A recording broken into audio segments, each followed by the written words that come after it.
Hey everyone, welcome to the Drive Podcast. I'm your host, Peter Attia.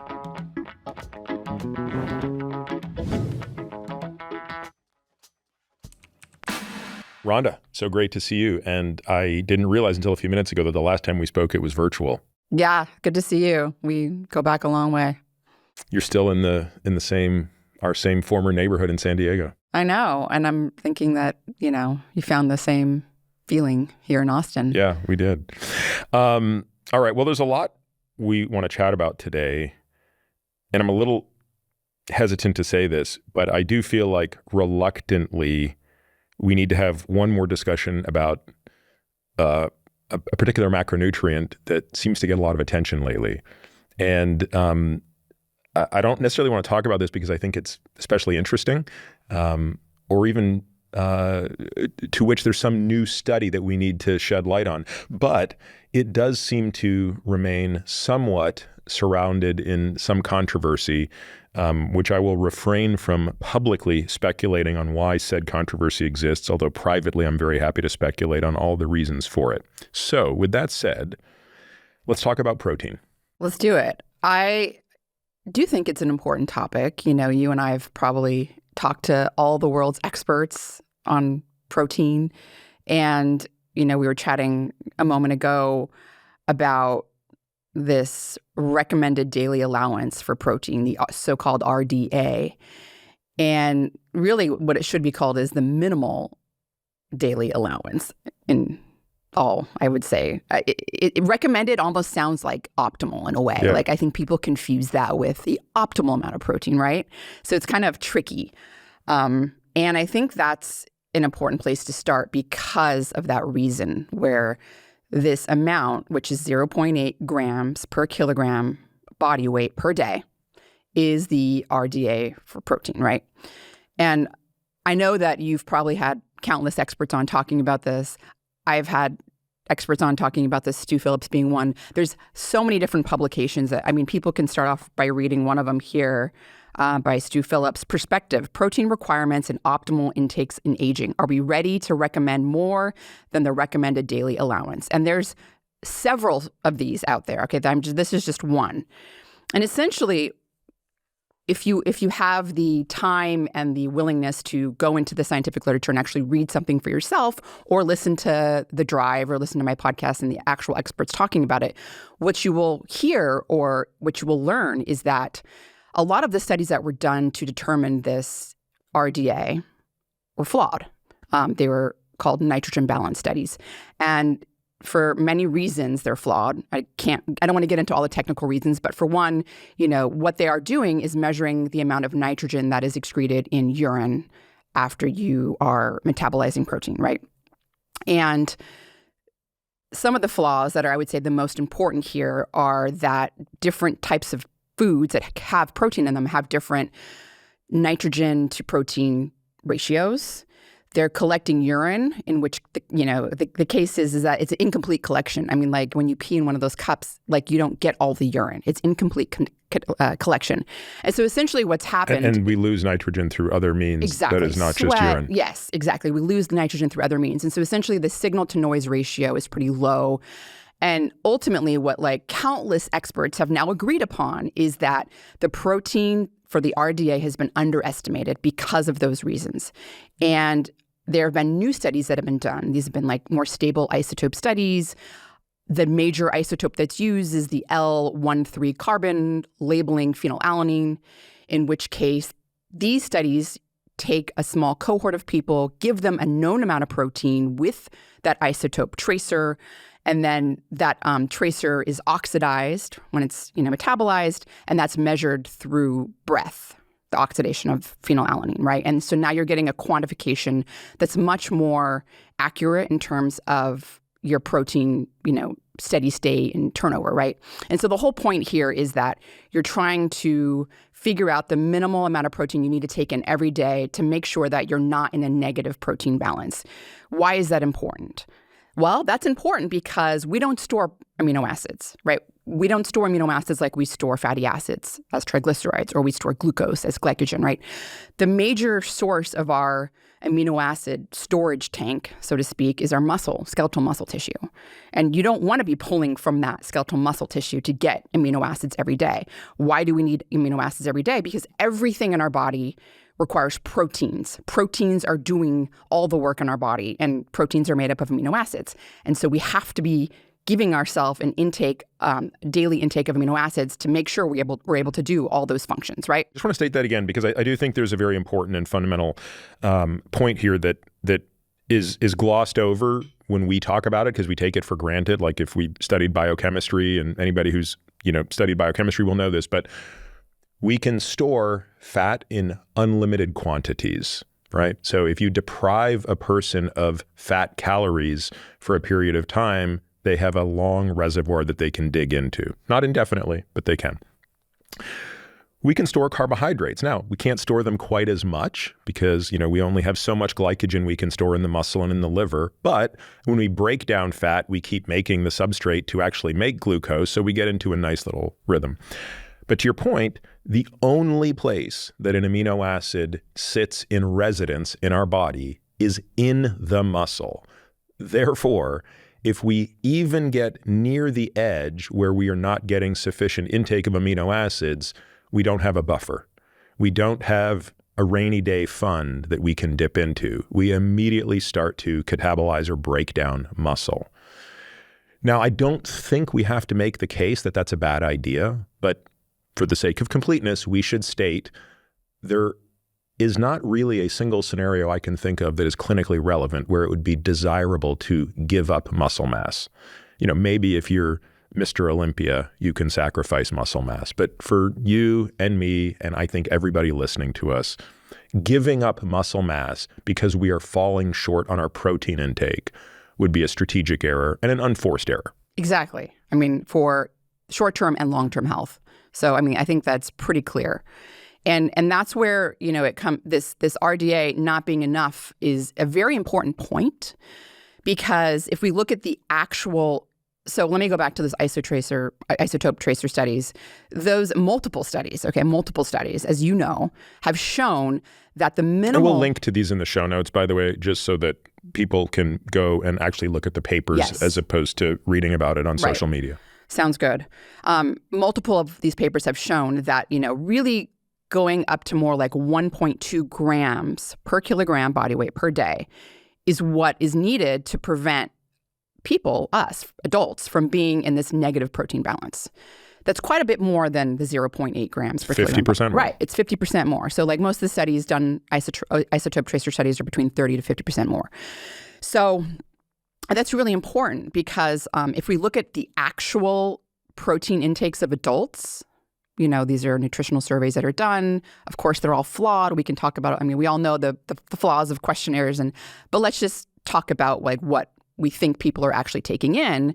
Adults are mostly taking in, all adults are taking in about 0.9 grams per kilogram body weight per day of protein. So pretty close to what that RDA is, not what it should be, right?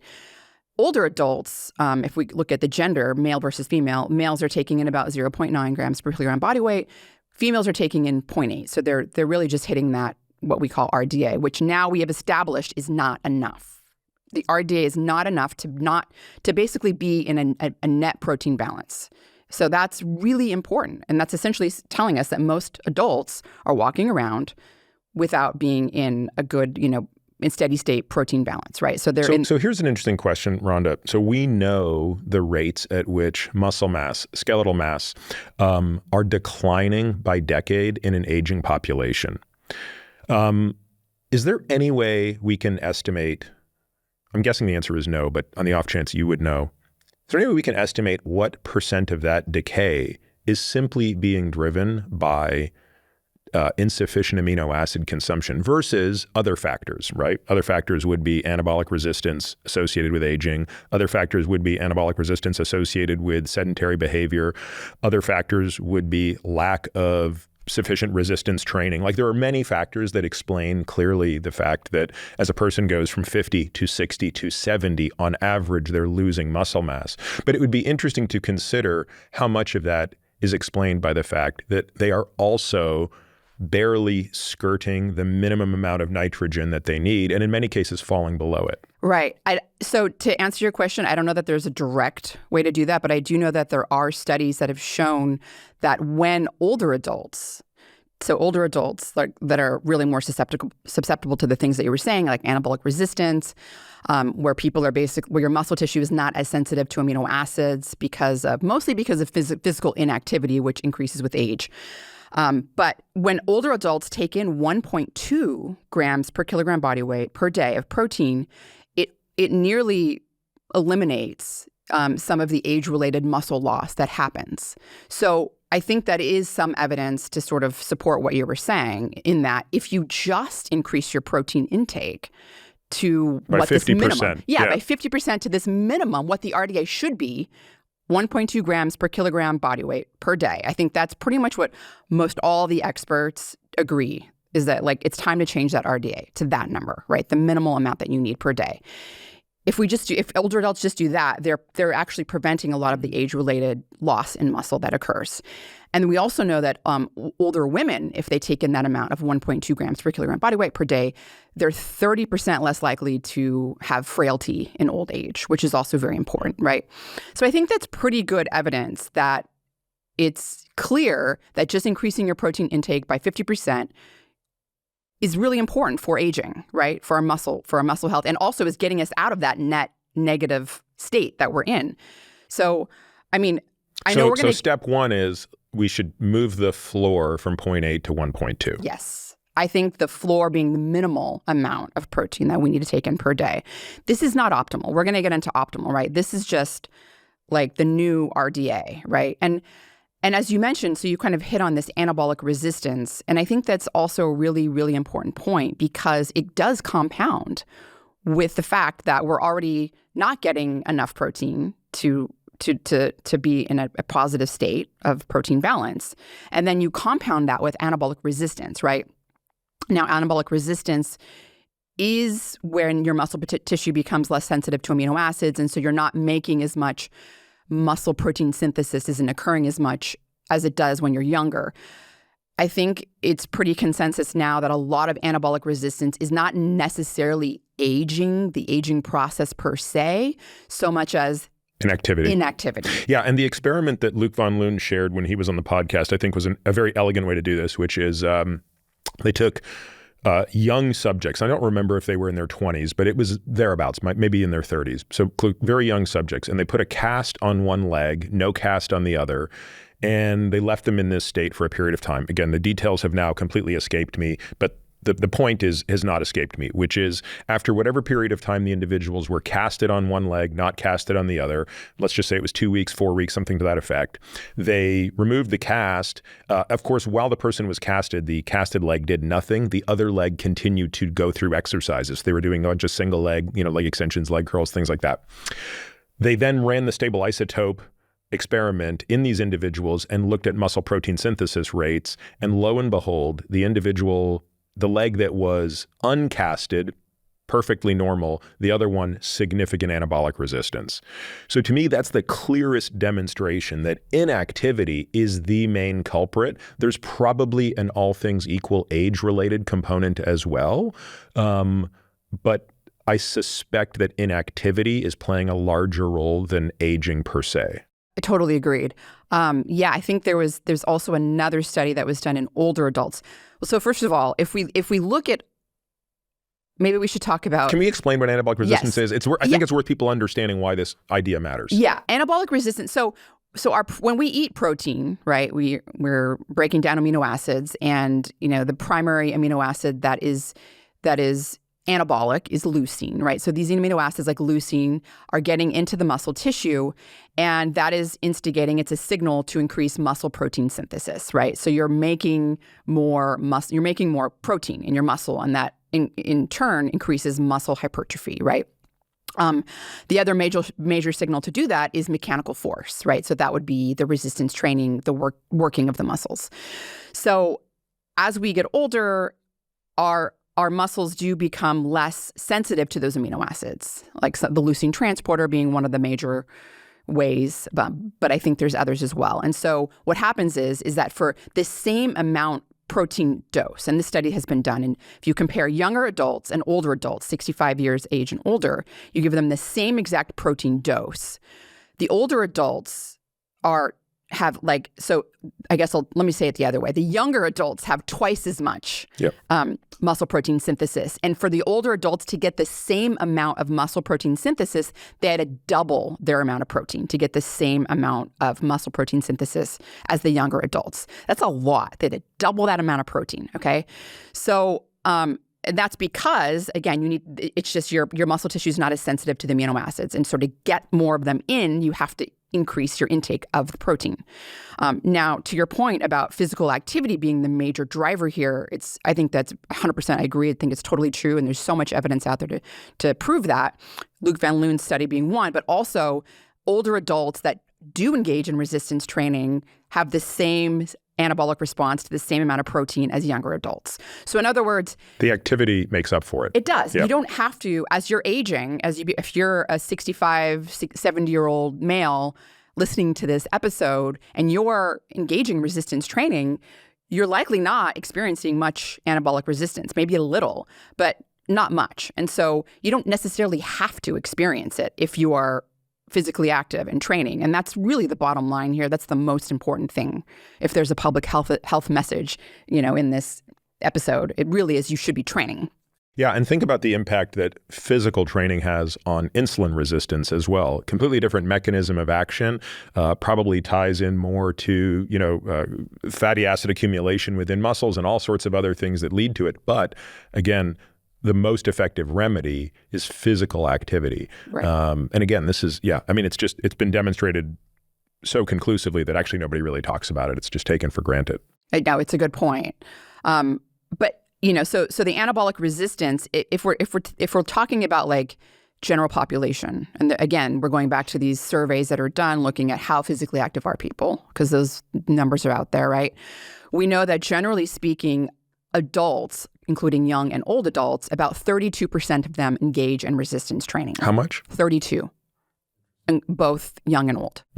If you just look at older adults, it's 22% of the population.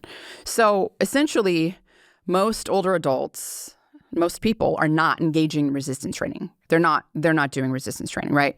And physical activity kind of mirrors a little bit those numbers, but I think the bottom line here is that most people putting in the effort, it's harder for people. Putting in the effort is harder. It's easier for them to just increase putting something in their mouth. That's why pills are so popular, right? I mean, people always kind of gravitate towards the easier thing to do, which is like, I'm going to eat something. I'm going to put something in my mouth versus like putting in the effort. It's unfortunate, but it's a reality. And so I think that even just going back to this RDA being too low, it's just so important. It's so important because people are out there thinking they're getting enough protein, older adults, younger adults. It's really more important with older adults. You have a little bit of wiggle room when you're younger, right? But I mean, and then on top of that, first of all, it's not enough protein. And then this anabolic resistance is setting in, and most people are not being active. They're not engaging in resistance training. So there's all these compounding factors that's really just digging into their muscle. It's taking away this like insidious sort of taking away each year. And then the next thing you know, you're frail, you have sarcopenia, Yeah, my patients are obviously indoctrinated into this, but I'm a bit surprised that there aren't more people that talk about this. You do a lot, but the medical system doesn't seem to talk enough about frailty and sarcopenia. And I worry that even when I wrote Outlive, I didn't do enough of a job emphasizing it. I mean, I certainly talked about it, but when I talked about 4 horsemen, I talked about cardiovascular and cerebrovascular disease, cancer, neurodegenerative and dementing diseases, and metabolic disease. Because, of course, those are the things that are the main assault on your lifespan. And relative to those, frailty is not as big as as big an assault on lifespan. It is, as you know, the risk of falls are enormous and the mortality is very high once you're north of 75. But relative to those four, it's, I had to pick 4 horsemen. I didn't want to go with 5. But when you think about quality of life, which most people care about at least as much, if not slightly more than length of life, I think frailty just kind of wins the day. I think along with cognitive health, right, and minimizing too much cognitive decline, frailty is the thing that seems to determine the quality of your final decade on this earth. And here we have lots of great tools, both in terms of training and nutrition, that can offset that. And yet it is surprising that despite the fact that most people have witnessed it, that's the part that's amazing to me. It's not like the people who are suffering from frailty and sarcopenia are out of sight, because they're our parents and our grandparents. We've watched it. We've been to the movie over and over and over again. We see how it goes. And yet somehow we either don't think it's going to happen to us, or it somehow still seems abstract because it's so many years off. I mean, what's your take on this overall challenge? I mean, well, for one, I think that I completely agree with the frailty risk being as important, if not more. And, witnessing it with like family members, what I think it is that it's like this incremental thing, right? Where something happens to, like, maybe there's a fall, or maybe there's just a surgery, a planned surgery, or a hip replacement, or a knee replacement, and your parents or your grandparents are inactive for many weeks, and they lose a lot of muscle mass, right? So this happens when you're young. If this is a younger person, it's much easier to gain back that muscle mass, right? It's not the same with an older adult. It's just not the same. Even if you're engaging in resistance training after, you're not going to get the same amount of muscle mass back as you've lost. And these sorts of events kind of happen like in periods of time, right? Where like there's a planned surgery, and then there's a fall, and maybe there's another surgery, or maybe there's the COVID or the flu, or whatever it is. They keep hitting, right? And you reach this sort of what's called disability threshold, where all of a sudden your parents, like, they just can't walk much at all anymore. And it's like, all of a sudden, it's like, when did this happen? Well, the evidence was like mounting over the last 5 years when they had these points of inactivity that were occurring. And so I think people kind of just don't follow the timeline, where it's like they see what's leading up to it, and before this sort of catabolic crisis occurs, where then they reach this point now where they've just lost so much muscle mass from these several events that have occurred, where they're just not mobile. And then, of course, anabolic resistance is kicking in even more and more and more, and everything is just compounding. And I don't think they've observed the timeline and said, oh, A plus B plus C is getting me to this point, right? And so I think that's kind of what happens. Whereas with Alzheimer's disease, I don't know, it's just like this disease that everyone knows about. And it's like, yeah, this one thing causes the problem. Do you know what I mean? Yeah, I think, and again, Luc Van Loon made a really good point when we spoke, which was when we draw the curve for how people lose strength and how people lose muscle mass, we draw it in a curved, smooth line, which gives us the incorrect impression that this is a gradual and imperceptible changing physiologic process. But he goes, that's because it's averaging everything. If you zoom in and look at it at the individual level, it looks like this, exactly as you described. Discrete periods of loss from which there is no recovery, because at the later points in life, it becomes very difficult to make those recoveries. All of this, of course, points back to where we're going today, which is when you are young, and young is 40, 50, even 60, you have to build up as much physiologic headroom as possible. You have to prepare for the rainy day, because the rainy day is coming. It's not a question of if, it's simply a question of when and exactly in what fashion it will be delivered. But you must prepare for this. You must steel yourself for what is coming. And you must build up as much muscle mass and strength and cardiovascular fitness as you can muster, because the longer you can ride it out, the better you're going to be. The cliff is coming for sure. I mean, it's like your retirement fund, right? Yep. You have to put money in, because one day you will retire, and if you don't put any money in that fund, you're going to be screwed. And so with the muscle mass, you're right. You have to bank as much as you can while you're young. And we haven't even talked about optimal. We've just talked about like like minimal. Not going backwards, right? Yeah. We've talked about not going backwards, which is what most people are doing, right? Because this RDA is too low for one. I think that's the big problem. But optimal is a whole other story, right? And that's, again, where it's hard to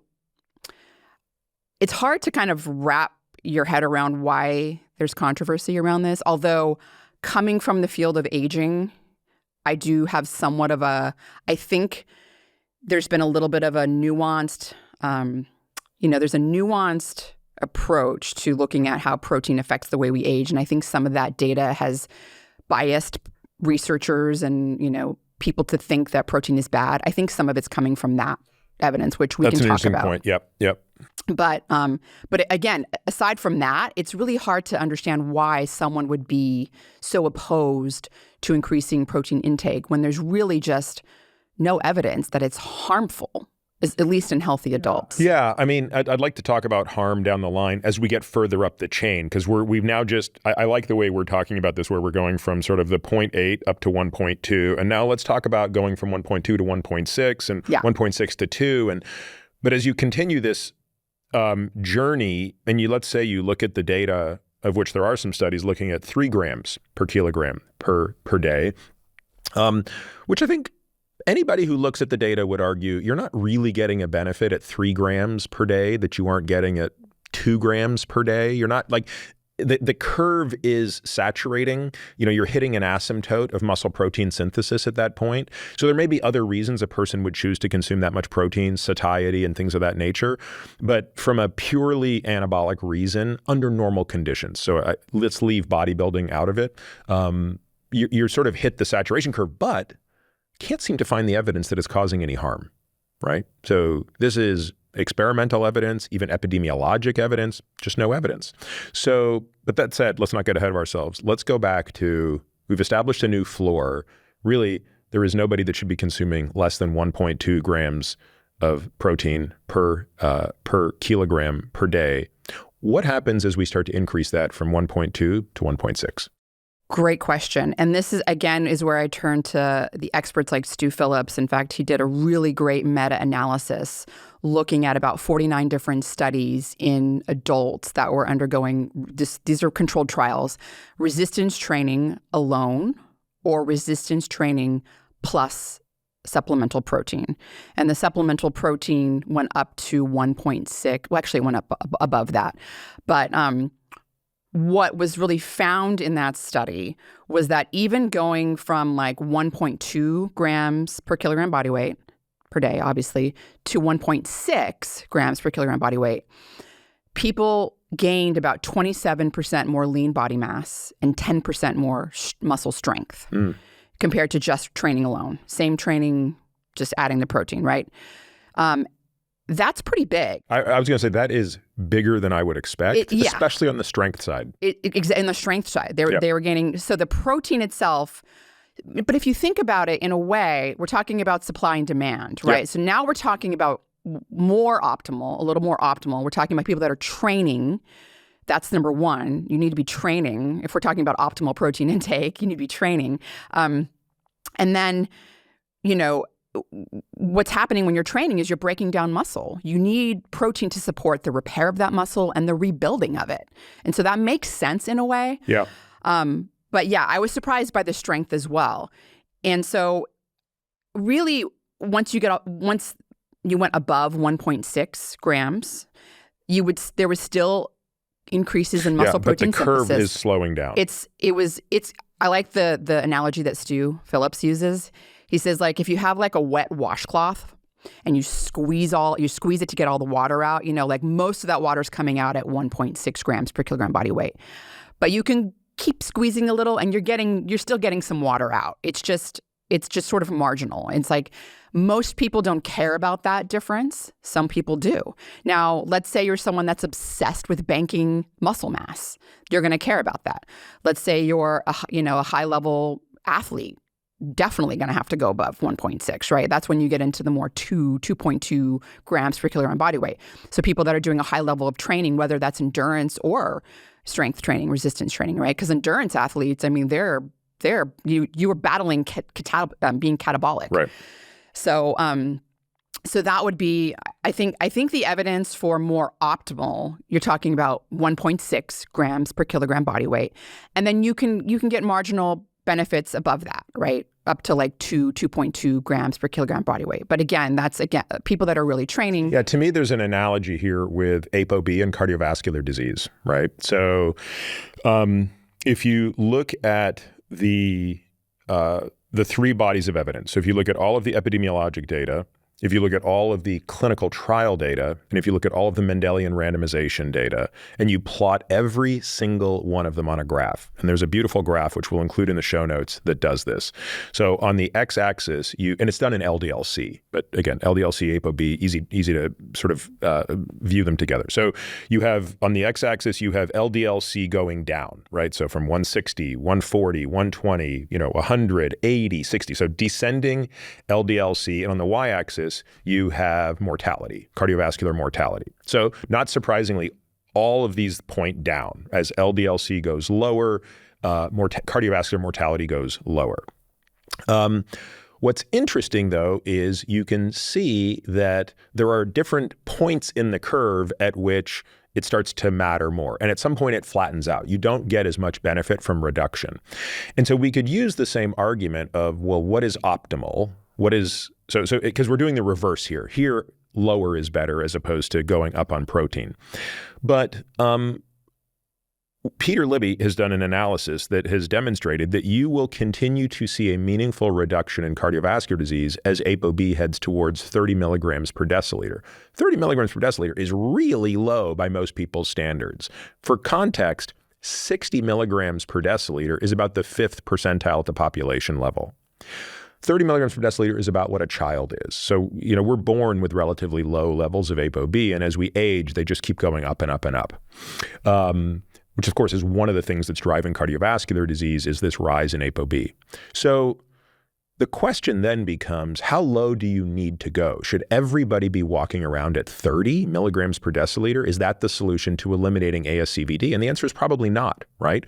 It probably depends on your previous exposure though, right?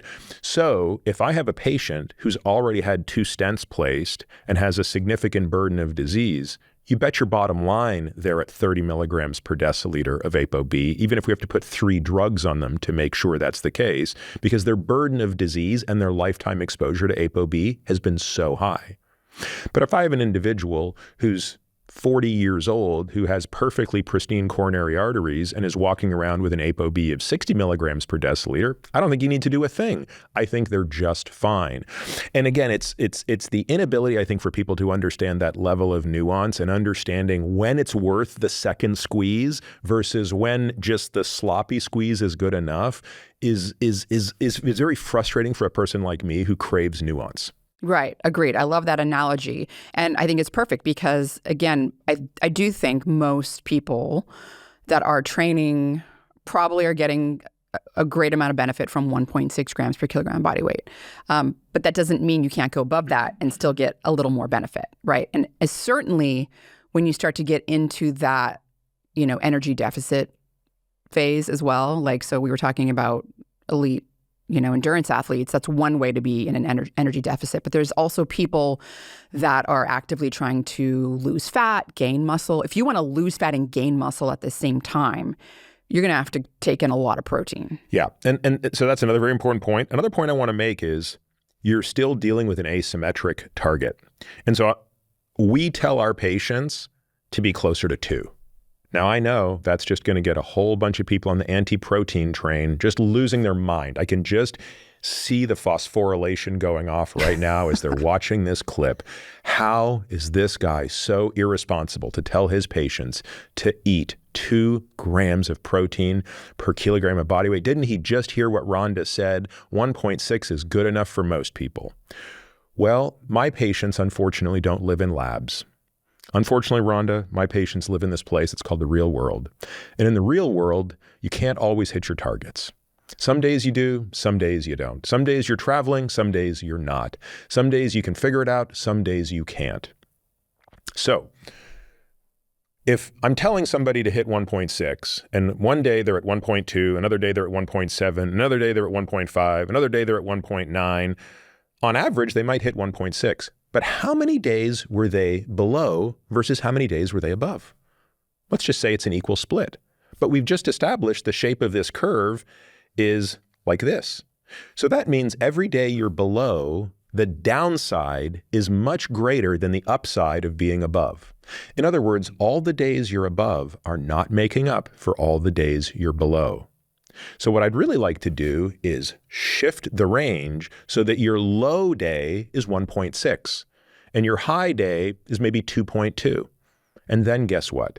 You don't have days where you are ever amino acid restricted. Right. And this is the difference between people who take care of people in the real world and bozos who write on Substack who don't know the first thing about clinical medicine when it comes to managing athletes and people who have to fend for themselves every day with every meal.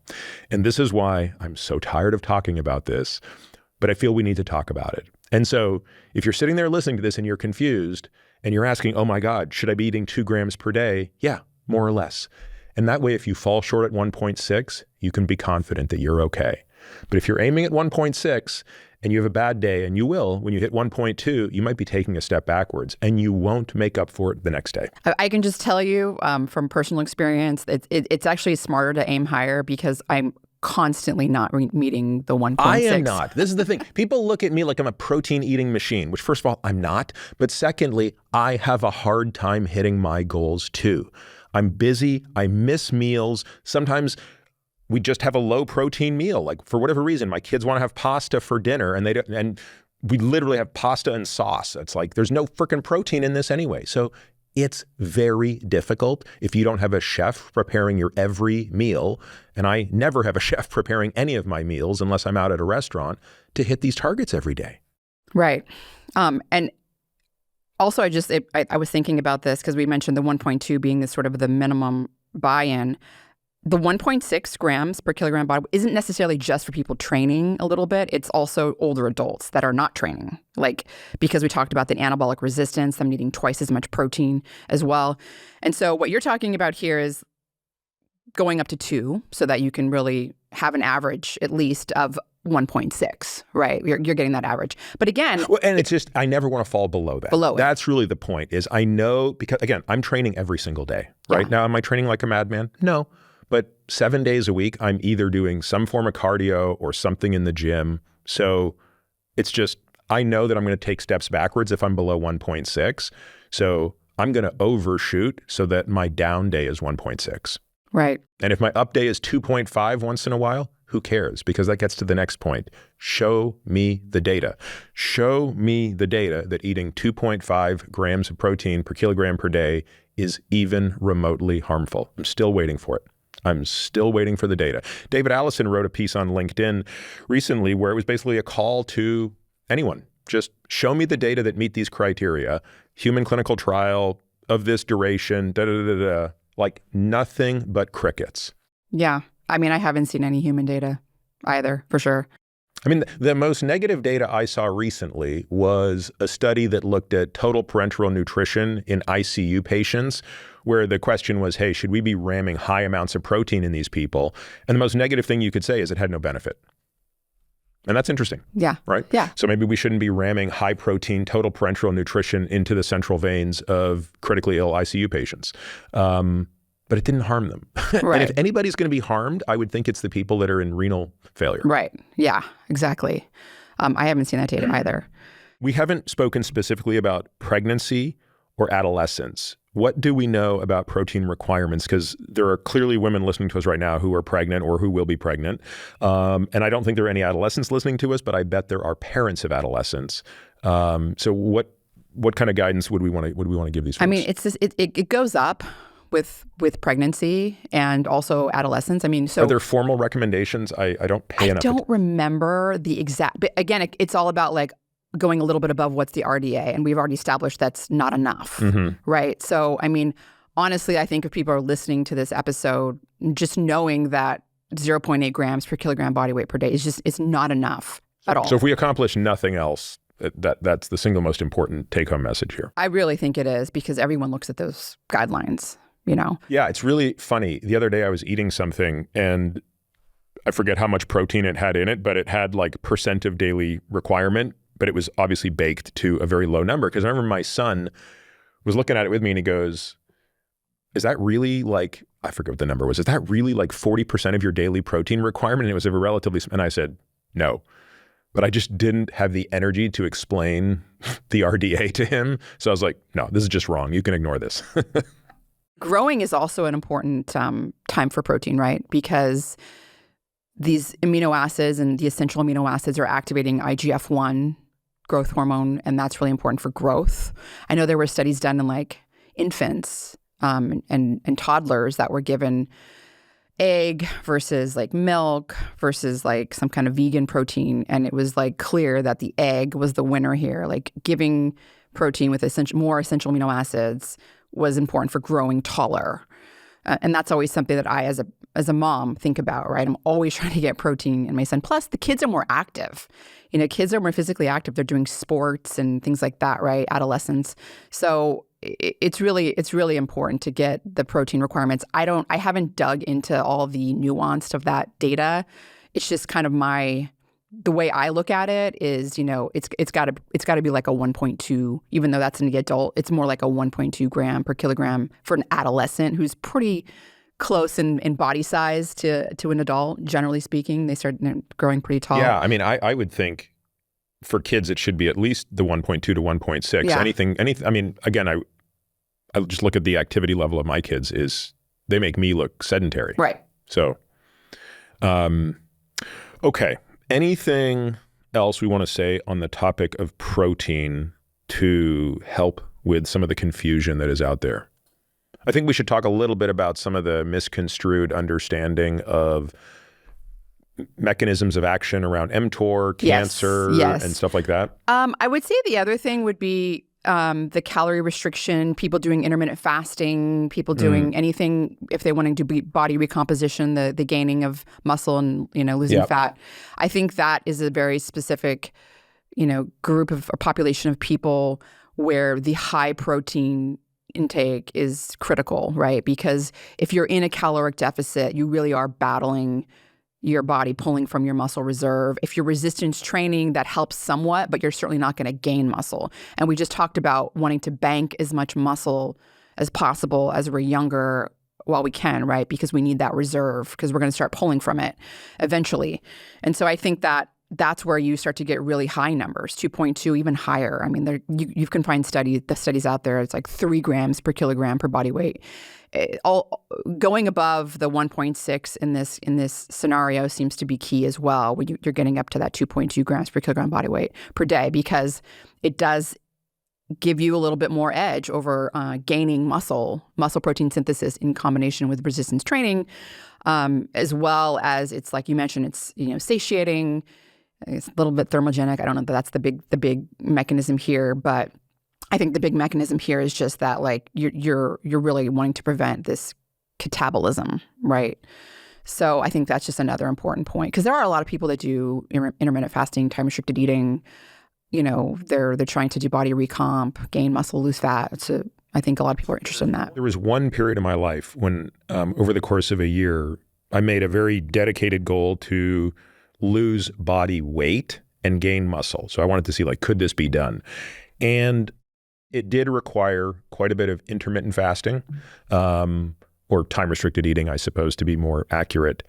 But the amount of attention I had to pay to protein intake was pretty incredible. And what I did that seems counterintuitive, because I wasn't intermittent fasting because I believed that a fasted state was producing some benefit, right? So, you know, there's some people who think that, well, if I don't eat breakfast, I'm kicking off some autophagy or something. No, it wasn't. It was purely a caloric restriction ploy.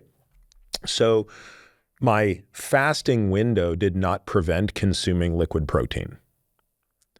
In other words, if I wasn't eating breakfast or lunch, which I wasn't, I was only having a meal a day, which was dinner, but I would still consume protein shakes outside of those windows. Otherwise, I could never hit the protein target.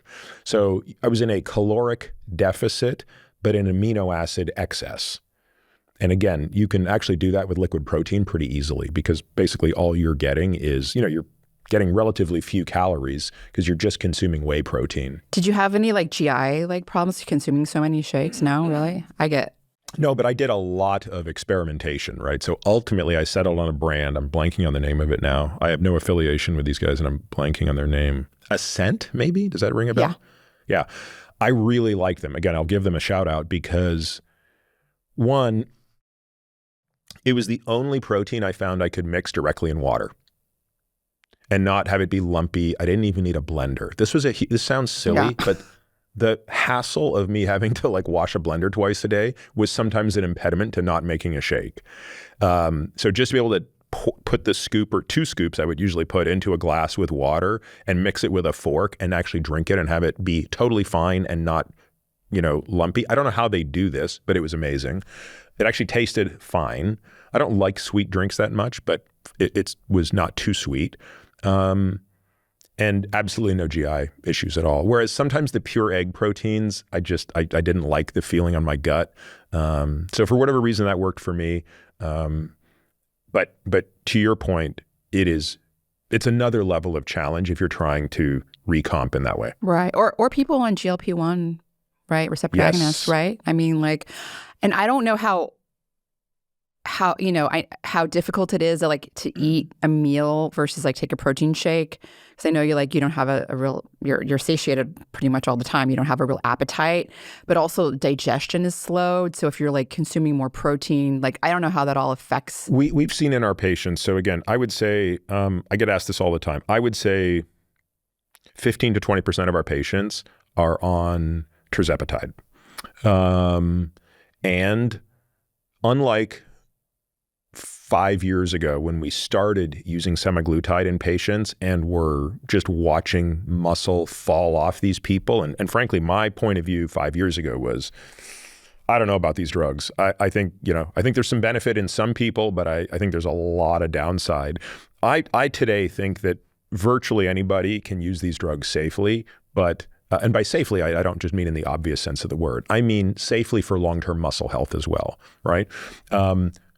But it requires a ton of deliberate attention. So I'm glad you brought it up. This is exactly the group of people who you want to be using easy to digest protein sources. And if you're on tirzepatide, you don't really want a steak. You don't really want to have a big chicken breast. You might not want to even have an omelet.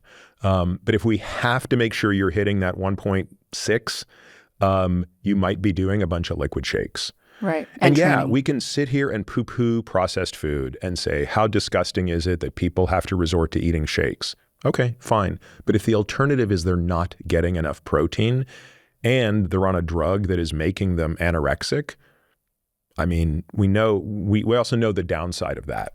Well, the answer is clear, right? You don't want to be losing muscle mass, for sure. My point is, we do DEXA before and after.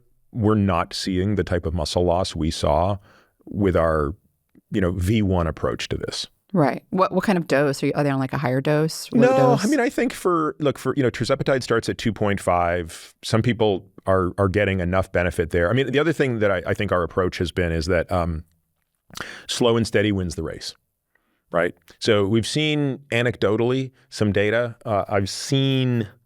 I've heard from others, and we've seen it as well, that yo-yoing on and off these drugs is probably a bad idea. So I always tell a patient, look, I'd probably rather you were on 2.5 milligrams until there was a new drug that we felt was even better than you're on 10 milligrams, you lose a ton of weight, you come off, you gain, you go back on, you lose. The idea of being on a saw is probably a bad idea.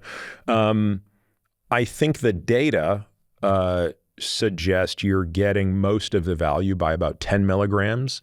So once you go to 12.5 and 15, which are the 2 highest doses, you're still getting a benefit.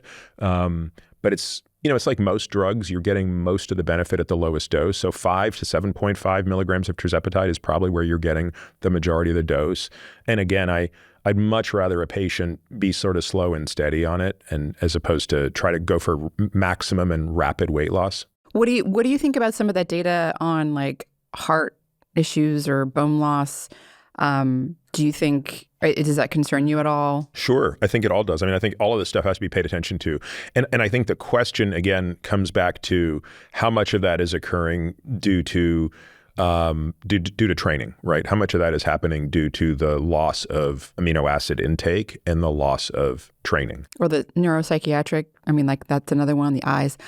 What I'm interested in is, we have these GLP-1 receptors like on so many different tissues. So what systemically, like how is it beneficial? Is it not beneficial? Like, I don't know that we really know. We have data where there's obviously positive effects. You see like reduced Alzheimer's disease incidence with people taking these GLP-1 receptor agonists. But how much is that is due to like weight loss, right? Yeah, we've looked into this a lot because I do remain.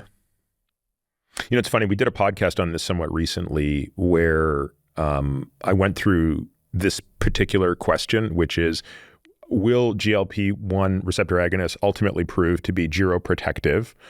And I came up with a very obscure way to define that, which is independent of weight loss.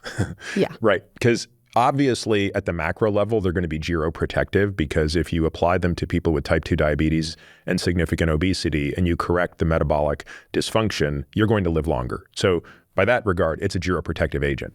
But the real question is, if you take a person who is of normal weight, who does not have type 2 diabetes, but maybe has a higher risk for Alzheimer's disease, and you microdose them, so you're giving them 2.5 milligrams per day, which, by the way, we are doing in some patients for obscure metabolic condition without obesity, right? So we have patients who have diabetes, but are already at very low body weight. We have 2 patients actually in our practice in this regard. And after lots of detailed back and forth machination with Ralph DeFranza, who's a previous guest on the podcast, we sort of realized that at least one component of the drug regimen for these patients was going to be a GLP-1 agonist. Now, it seemed very counterintuitive to give tirzepatide to people who have a BMI of 23. But we've been able to do it without them losing weight.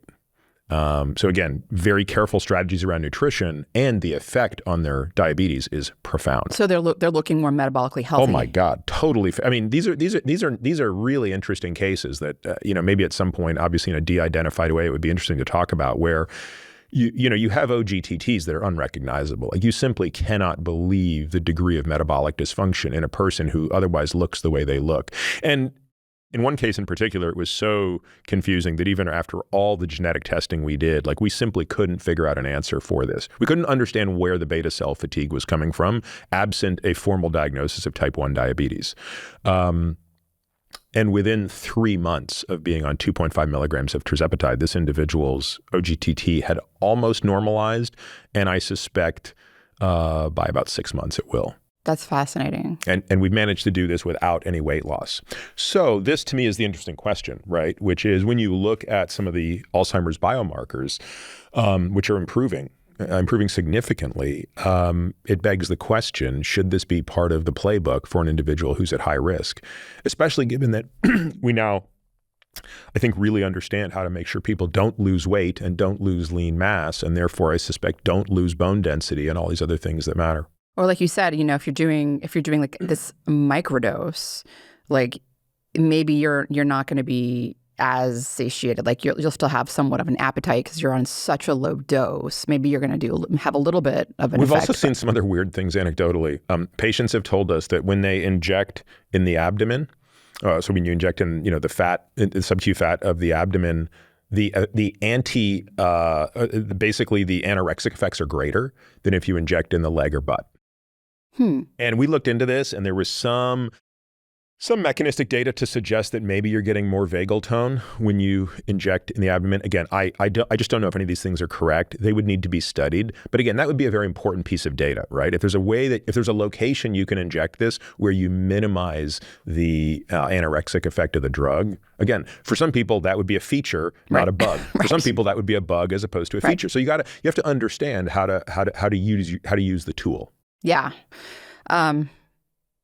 This just reminded me of something that we should have pointed out, like talking about the protein requirements, grams per kilogram body weight.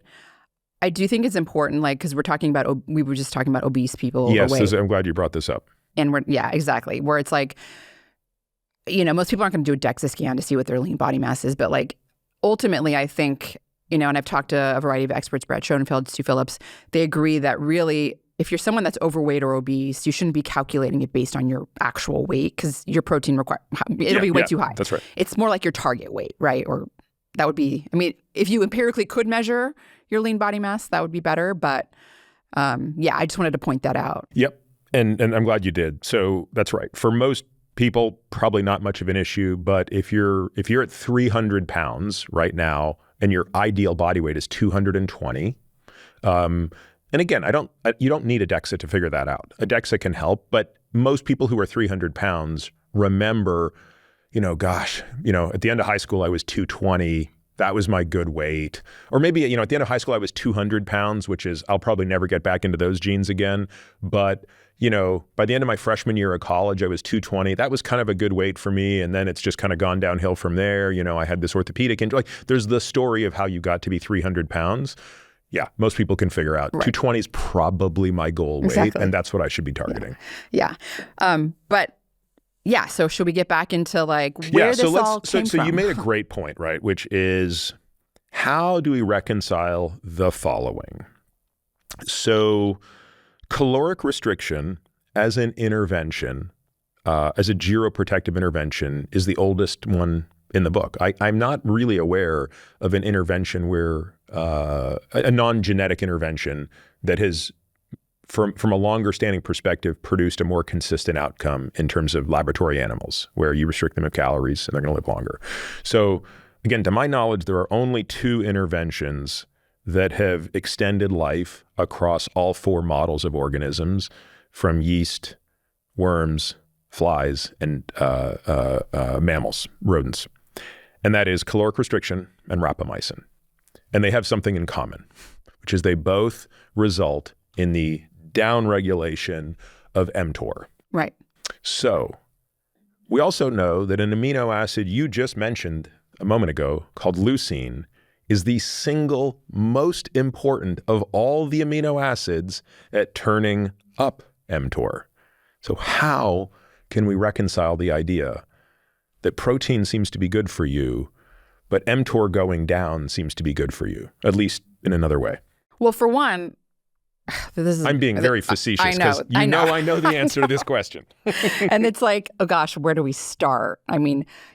Because let's ignore the worm and the fly and all that, because who cares? Even the rodents is like, we're getting to, like, it's a stretch, right? But obviously, what else turns on mTOR? Exercise. Yeah. Physical activity, mechanical force turns it on in our muscle. And we know exercise is like one of the best things that we can do for our health. I think for simplicity, the best way to think about this is that you want mTOR active in your skeletal muscle. You want it active in your skeletal muscle. You don't necessarily always want it active systemically, but if you are exercising, if you're moving around and you're taking in your protein, it's going to your muscle.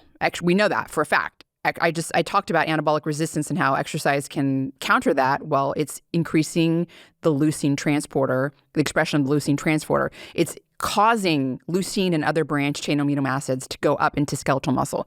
Multiple human studies have shown this. These are, tracer studies, beautiful data, no argument. Exercise causes leucine and other branch chain amino acids to be taken up into skeletal muscle, where you want it to be, so that it activates mTOR, increases muscle protein synthesis.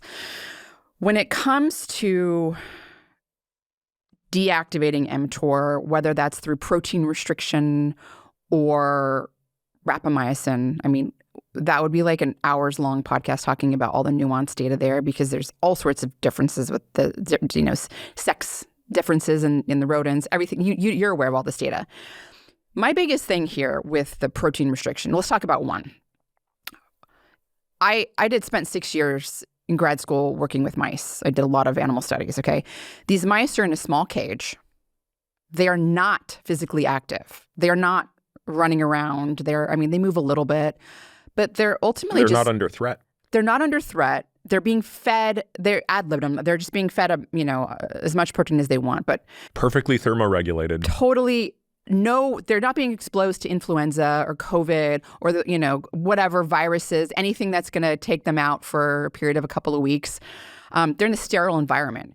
And so, they're happy. They're happy, and that's it, right? People are not mice, right? Like we talked about earlier, as we get older, we're being exposed to infectious diseases. Things are going to make us immobile for a period of weeks. And that is devastating to us, especially when you add them up and they happen this year. And then the next year it happens again. And then you're just losing that muscle mass, right? And then you reach that disability threshold. You talked about Luc Van Loon talking about those curves. It's very clear. You can see the data where there's a disability threshold. You get enough of these like catabolic crisis events, right? Where you're just immobile for a certain period of time because you've had a surgery or you've had the flu or whatever has kept you inactive. That doesn't happen to these mice, right? So protein is much more important to humans because we, of course, need that muscle mass and we need to bank it early. We've established that. And I think that's a really important difference here is that, we can't just look at the data in mice and go, oh, you can restrict them from protein and they live longer and they're fine. Well, they're not going through these catabolic crises. They're not going through these, points of, not moving for a period of time for and losing all this muscle mass, and then that happening and they reach this disability threshold. And then, it's very different. So I think that's first and foremost important to point out. The second thing is that if we're talking about protein intake, I think that you and I agree the optimal scenario here isn't a sedentary person just sitting there eating as much protein as they want. No. They need to be moving, physically active. That's the whole point. You're supporting your physical activity by increasing your protein intake. And so in that scenario, again, the amino acids that are activating mTOR are going to skeletal muscle. That's been shown. Leucine is going into skeletal muscle.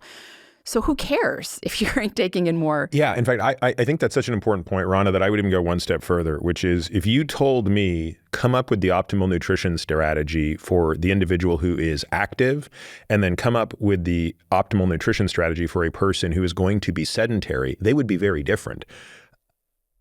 I'm going to try to talk that sedentary person into not being sedentary.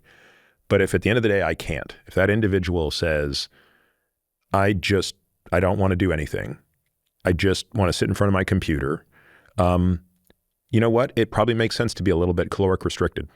Right. Because at least I want to make sure I can't solve your metabolic challenge through activity, but what if I could at least solve it through nutrition restriction?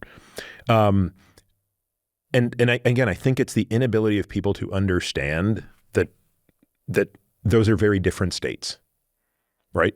You cannot treat those two people the same way. Right. And it's really, there was a study by Walter Longo, of all people, years ago, came out. It was a large cohort study looking at dietary protein intake from vegetable versus meat sources, right? And we all know that meat sources have higher levels of essential amino acids like leucine. And all-cause mortality was looked at, and, the same, statement that you've heard millions of times from other studies about, okay, if vegans have a lower all-cause mortality than meat eaters. Well, turns out when you actually start to analyze the data and correct for a lot of confounding factors, meat eaters that were physically active, were not obese or overweight, didn't smoke, didn't drink excessive alcohol. So in other words, they didn't have all these unhealthy lifestyle factors. They had the same mortality rate as the vegans. So I think that also is a good point here, where it's okay, if you're going to be a sedentary person that's smoking, and if you have unhealthy lifestyle factors, maybe you don't need to be so obsessed. You definitely want to make sure you're at least getting the minimal amount of protein because you don't want to be in the deficit. But, you don't want to necessarily just be constantly activating mTOR if you're just going to sit around and smoke and be overweight and not do anything with that protein, right? Yeah, and the other thing I think that is missing from this discussion is, this is where I think inflammation serves as a great analogy, right? So I think most people on the surface understand that a constant on state of the inflammatory system would be bad. But of course, if you had no inflammatory response, that would be also bad. So the ideal state is inflammation when you need it, otherwise off. Inflammation when you need it, otherwise off.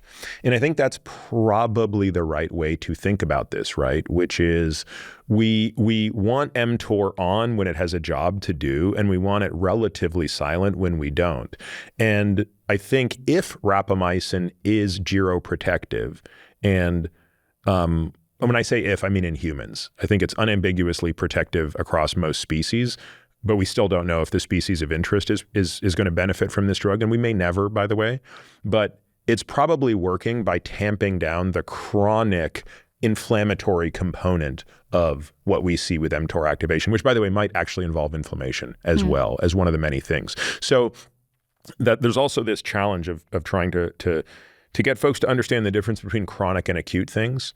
Again, cortisol, right? Great example, right? So cortisol, vital hormone, pulse, the appropriate rhythm of cortisol is essential for life. If you took that away, you would actually be dead. That's called Addison's disease. But cortisol constantly being on would also be a problem, right? That would be Cushing's disease. So both extremes bad. It's do you know when you need it and what it's supposed to do? And I think the same is true with mTOR. I'd also like to see data comparing, like even if it's animal data, comparing like giving rapamycin or inhibiting, or somewhat inhibiting mTOR versus like physical activity, like in these, like making them run on a treadmill, like being physically active. Because if you look at a lot of the protective effects of rapamycin, I'm like, this is what exercise does, and exercise does it better. So I'm just not convinced that someone who's already bought into like how important exercise is, both cardiovascular and weight training. Well, Eric Verdin made a very interesting a very interesting comment on my podcast a while ago. And so Eric is in the camp that he does not believe Rapa will be geroprotective in humans. And he talked about the longevity quotient. So for listeners, the longevity quotient is a very famous plot that on the x-axis puts body size and on the y-axis puts lifespan. And you just plot all the organisms on this thing. And as a general rule, it rises up and to the right. The larger an animal is, the longer it lives. And it's a pretty straight line. In fact, we should find a good example of it and link to it in the show notes. But there are always animals that punch above and below their weight. So there are animals that fall off that line, either too high. So these are animals that live much longer than you would expect based on their body size. And there are animals that punch well below their body weight. They live much shorter than they should based on their body weight. Well, it turns out two interesting examples are mice and humans. Mice live on average 2 years. I forget the exact number. They should be living close to 4 or 5 years, I think, based on the longevity quotient line. So they are punching well below their weight. And humans, we live 80 years. We should probably be 40, according to the data. By the way, we did live 40 years until modern medicine came along. So maybe we were totally on the curve correctly until medicine 2.0 came around at the turn of the last century and basically over 5 generations doubled our lifespan. Eric argues, and I think this is a very interesting argument, rapamycin disproportionately works well in animals that are below the longevity quotient. So that's why it works so reproducibly in mice, right? But he argues it might not have any effect in humans because we've already captured so much of our genetic potential in terms of lifespan now that the idea that Rapa would give us an extra 15% of life, he feels is just kind of hard to imagine. And again, it's a theoretical argument. It's super interesting, but I'd never heard it in relation to the longevity quotient before. And I thought it was very much worth pondering. Yeah, well, that's interesting. I've also seen data with rapamycin given to people that were undergoing resistance training, and it like blunted, obviously, some of the muscle protein synthesis as would be expected. I don't remember the dose of mTOR, but it wasn't like, of rapamycin, It wasn't super, super high. But to me, that was like enough to be like, well, I mean. Yeah, and then the question, of course, is there a way around that, right? Is there a way where you could intermittently dose it? You just take it once, you time it so that it's not in proximity to a bout of resistance training by a couple of days or something like that. But yeah, there's a lot there. There's a great expression I heard recently, which is mice usually lie, monkeys sometimes lie. It's humans we care about. That was just fantastic, right?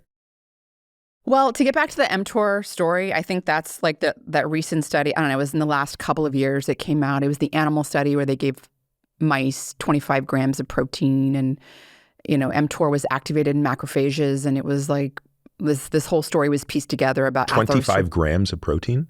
Sorry, maybe it was the equivalent dose. The human equivalent dose. I was like, wow, that's the way they're eating their body weight. The human equivalent dose was 25 grams. Yeah, but it was essentially like arguing that atherosclerosis was being caused by protein, and I'm like, are you kidding me? Like, well, for one, we know atherosclerosis, like the bigger story there, right, is not protein.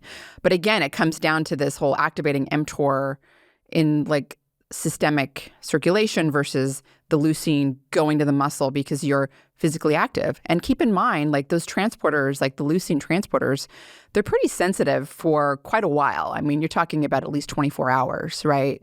Maybe even longer, but definitely 24 hours. I think the mice atherosclerosis studies are very dangerous. We have to be very careful. They have a very different lipoprotein system than we do. They evolved in a totally different manner than we did. The amount of protein they require is totally different from us. So I'm always really wary when I see these studies that are using the mouse model of atherosclerosis.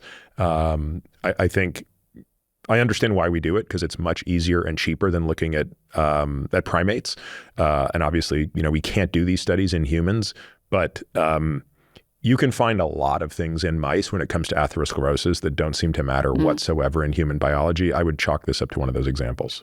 So then there you have it. I mean, that's like a lot of the controversy around protein being bad for you and activating mTOR is coming from that study. And then there's countless studies on cancer increasing with IGF-1 and mTOR. And again, same deal where, IGF-1 exercise is causing IGF-1 to go into the brain, to go into muscle. So people also don't appreciate how short the half-life of IGF-1 is. Like, it's a staggeringly short half-life molecule. Oh, really? Oh, yeah. It's insanely short half-life. What's the half-life? When administered systemically, it's on the order of minutes. Okay. Yeah. And by the way, administering IGF systemically is a lousy way to get it to the muscle, right? Like, you want to think of it almost as a paracrine thing, right? Where it has to be delivered into the muscle. Yeah. Yeah. Look, all roads for me still point back to this idea that, and I know you would agree with me, so it's not going to be that controversial, but, exercise is the most important drug. I'm just not aware of a drug, in quotes, that is better than exercise. And I know there's this enormous effort to figure out a way to put exercise into a pill. I just can't imagine it'll ever happen. It's not. There might be several pills that come out of it, right? We might figure out a way to make Clotho. We might figure out a way to make BDNF. We might figure out a way to deliver IGF directly to muscles. Like, there might be a whole bunch of little things. There's like 500 molecules. Yeah, this is the remember. I don't know if you remember this. I'm dating myself, but I don't know if you remember irisin. Yeah. Yeah. Like, I mean, there are no shortage of these things. Right, and there's so many things going on for sure that is beneficial with exercise.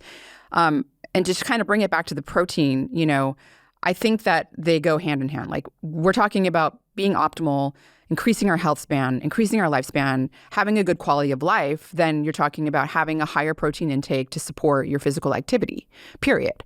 And athletes, they're some of the longest lived individuals on the planet. And we talked about this in our last podcast. I mean, Olympic athletes live on average 5 years longer than the gen population. Same goes with a lot of these athletes playing these indoor team sports. And there are several studies out there looking at elite athletes, including people in the NBA, Major League Baseball, a lot of these big professional sports leagues. They're taking in at least, 2 grams per kilogram of protein per day. So clearly, protein isn't killing them. In fact, they're living longer than the general population. So again, it comes down to that supporting, like, exercise. Exercise is the king, right? Exercise is like the most important thing, but you need protein to support that physical activity.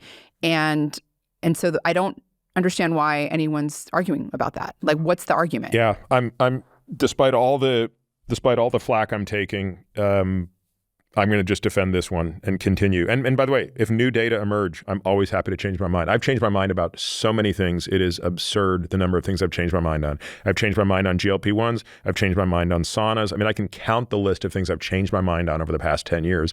And if there are data that will make me change my mind, I will stand up here with a straight face and I will eat crow and I will tell you that I've changed my mind. But I'm going to stand by my recommendation, 2 grams per kilogram per day. And my rationale, again, I explained it earlier in the podcast, but just to restate it, if you aim for 2 on the day you fall short, you'll still be at 1.6. If you aim for 1.6 on the day you fall short, you'll be 1.2. And that 1.2 won't be made up for on the next day because the downside is asymmetric compared to the upside. So that's our recommendation clinically, and that's how we work with real people in the real world, not on our Substack pages, to try to help them live a longer life. Yeah. Is there anything else with the protein? I mean, no, let's never talk about this again, pending new data that fundamentally change the way we think about it. All right, I want to pivot to another topic, which you may be single-handedly more responsible for the buzz on this topic than anybody else I can think of, and that is creatine. So, should we start with, well, first of all, just tell me what got you interested in this topic, right? So this is when, like, you're not the typical demographic, no offense intended by that, but like when I was in high school, right, and I'm probably 15 years older than you, like we as young boys in high school in the 80s were mainlining creatine like it was our day job. But here's the thing, I don't remember why. Right? Like it must have been because your friends were doing it. Well, no, but it must have come from bodybuilding magazines. Like I don't know where we got the information. Because like I was thinking about this the other day because I knew we were going to talk about this, and I was like, okay, there was no internet. Like, like what was our source of truth? It was Muscle and Fitness. So there must have been something in Muscle and Fitness that told us this. And then you know what I realized we did? We would hang out at supplement stores.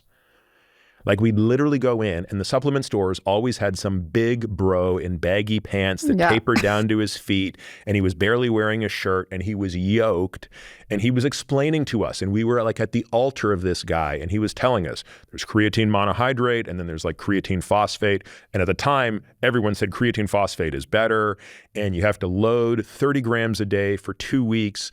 Then you go into your maintenance phase at 5 grams a day, and then you repeat the cycle every 8 weeks or whatever it was. And we were like buying this stuff by the truckload. And this is like almost, I don't know, what, 40 years ago, right? Or, 30, yeah, easily 35, 40 years ago. Okay.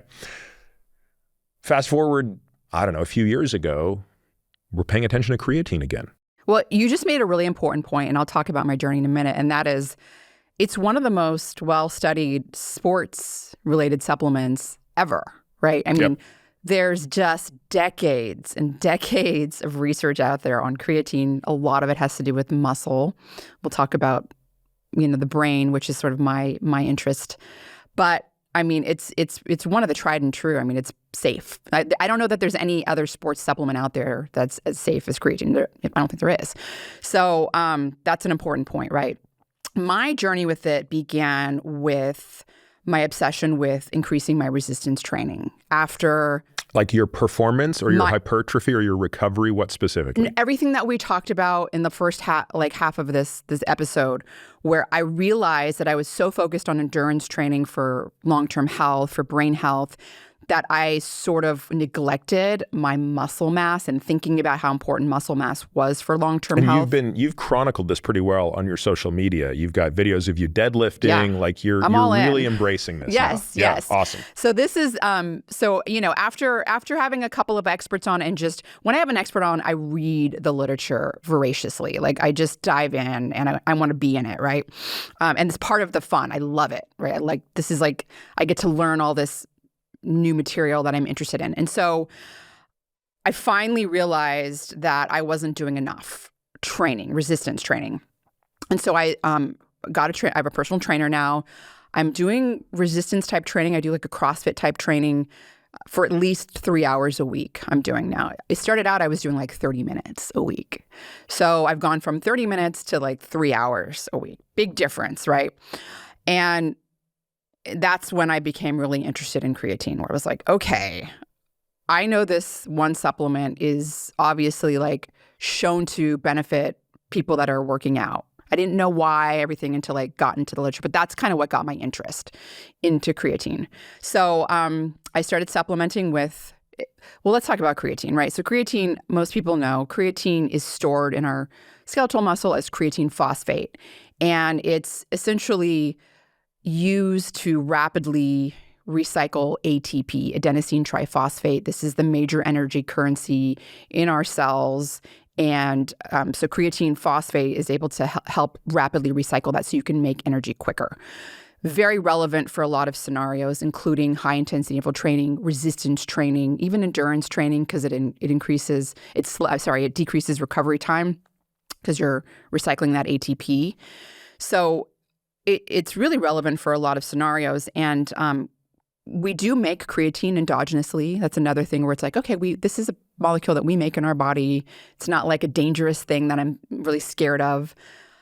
We make about 1 to 2 grams in our liver. Our livers make about 1 to 2 grams a day. And then we can take in another, depending on how much meat we eat. Meat is the major dietary source of creatine, right?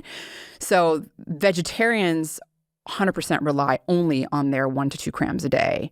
And they're probably the population that benefits the most with supplementing with creatine. And there's just countless studies out there showing this because they are just not getting anything from their diet, essentially. I mean, it's like negligible, whatever's in plants.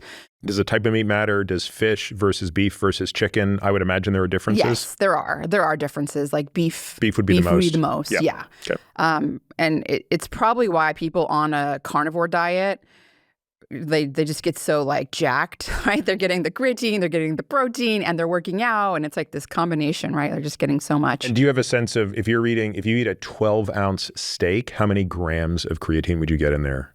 People can figure that out with Google. I don't. Okay. I know generally speaking that like on average people are getting in their diet like probably like 1 to 2 grams additional. Yeah. So you've got your endogenous plus. Okay. Yes. Yeah. And then you can supplement on top of that, right? And this is where I would say for many, many, many decades, the literature was all about the effects on exercise performance, right? Because the muscle is a big consumer of energy, especially if you're working the muscle. And so I'm totally just summarizing this like, I'm not going into every single detail, but generally speaking, 5 grams a day of creatine is enough to saturate your muscle tissue. It takes about a month, maybe 3 weeks, to actually fully saturate it if you're doing 5 grams a day, which is where the loading phase comes. Hence the bros that were telling me to take 30 when I was 13. Well, that's coming that might from, have been overkill. Yeah, well, no, it's coming from the fact that in these studies that have been done, because people haven't been taking the 5 grams a day for like 3 weeks and they're doing this short-term, weeks-long study, they want to like quickly get their muscle saturated. And that's why they do that loading phase. And so most people don't have to do that. The problem, unless you're like doing some competition and you like need it like right then and there. But like generally speaking, it's just not necessary. And you really just increase the risk of like GI distress. And our thinking today is just take 5 every day. And then you should be all right? Well, that was my thinking, like up until a few months ago. All right. And I was taking for the last year and a half, I was taking about 5 grams a day. And that, the evidence there is that the creatine is essentially improving your exercise performance in that you can do 1 to 2 more reps, or you're essentially the volume of training goes up because you're recycling that energy quicker.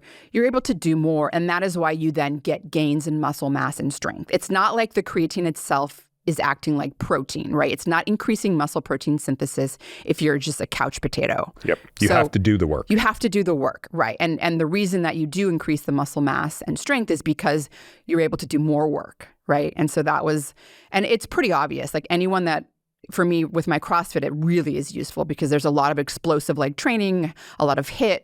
So for me, it was pretty obvious that it was having an effect. And of course, there's probably a mixture of placebo in there as well. I'll definitely admit that. But then, I started getting interested in some of these brain studies. As you know, I'm very interested in brain health, neurodegenerative disease risk, anything that can improve cognitive function in a safe way, like any kind of safe nootropic. And that's where I really started to get interested. And this is built up over years, where I was getting interested in the brain effects, even though I hadn't been supplementing with it. I had been sort of just keeping an eye on the literature. And finally, when I started using it, I got pushed over. I'm like, okay, I'm all in. I want to get into this. And so you felt like you got all in because you actually felt a difference, or you were like, well, look, I'm already taking it for these muscle purposes. Let me really now go deeper on the cognitive science? Yes, I was already like, this is clearly improving first of all, the literature was clear with the muscle. There's a lot of literature. You can't deny it. You just can't. Like whatever one-off study comes out. It is a little odd. There aren't that many things that show up where the consistency of the studies is always in the same direction. And really what you're basically looking at is the magnitude or the effect size. But you're always on the same side of the tornado plot. Exactly. Yeah. Right. And when we're talking about 40 years or whatever of research, that's a lot of data. With the brain, so for one, your brain does make a little bit of creatine as well, something I don't remember. I think it's somewhere between 1 to 3 grams a day. But the data on the effects of supplemental creatine on the brain isn't dating back as far. And so you do have to kind of take the data with somewhat of a grain of salt, because there's a lot of small studies and they're not like, you can't hang your hat on it and be like, this is the end all be all.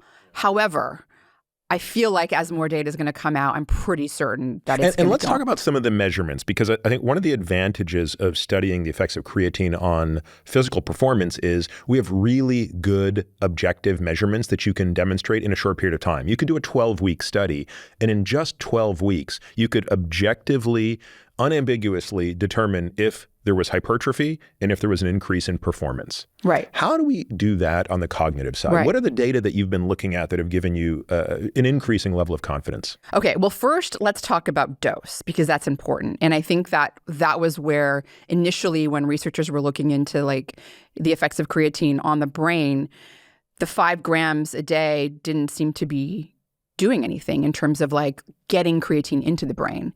And so the question So creatine is crossing the blood-brain barrier, that's established? It is. Okay. However, the muscles are greedy as hell.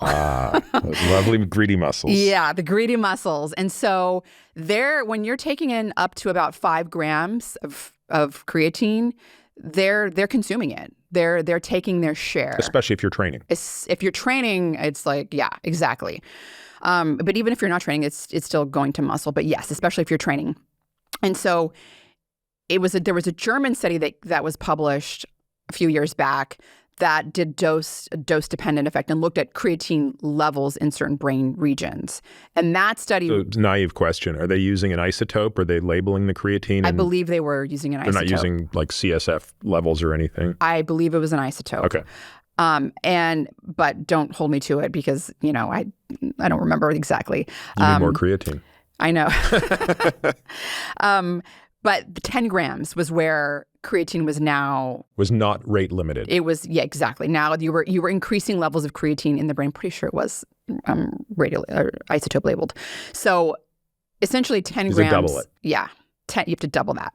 And that's where, I was like, okay, and 10 sorry, grams. just to be clear, I'm sorry to interrupt you. Does that mean that you're going to get mixed results if you look at the cognition literature, because you're going to have some studies that were underdosed? And if you have a study that was done at 5 and it shows no effect, you're going to come to the wrong conclusion potentially. Bingo. Just like with any supplement and or drug, right? Dose matters. So yes, that is the case. But also it's important to point out, just like with muscle, you have to be stressing your muscle for creatine to work, right? You're basically putting in the work and you're able to put in more work, right? And that's why you can increase muscle mass and you can increase strength. With the brain, it works in the background of stress.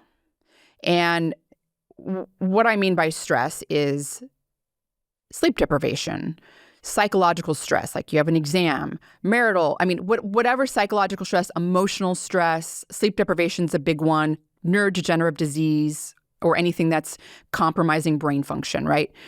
That's where creatine really shines in terms of cognitive function, and we'll get into measurements. But I think that's important to point out. And this is my argument. I feel like I'm constantly under stress. I think most people are constantly under stress. First of all, anybody listening, if you're not under stress, I'd like to hear from you. I want to know what you're doing. Same.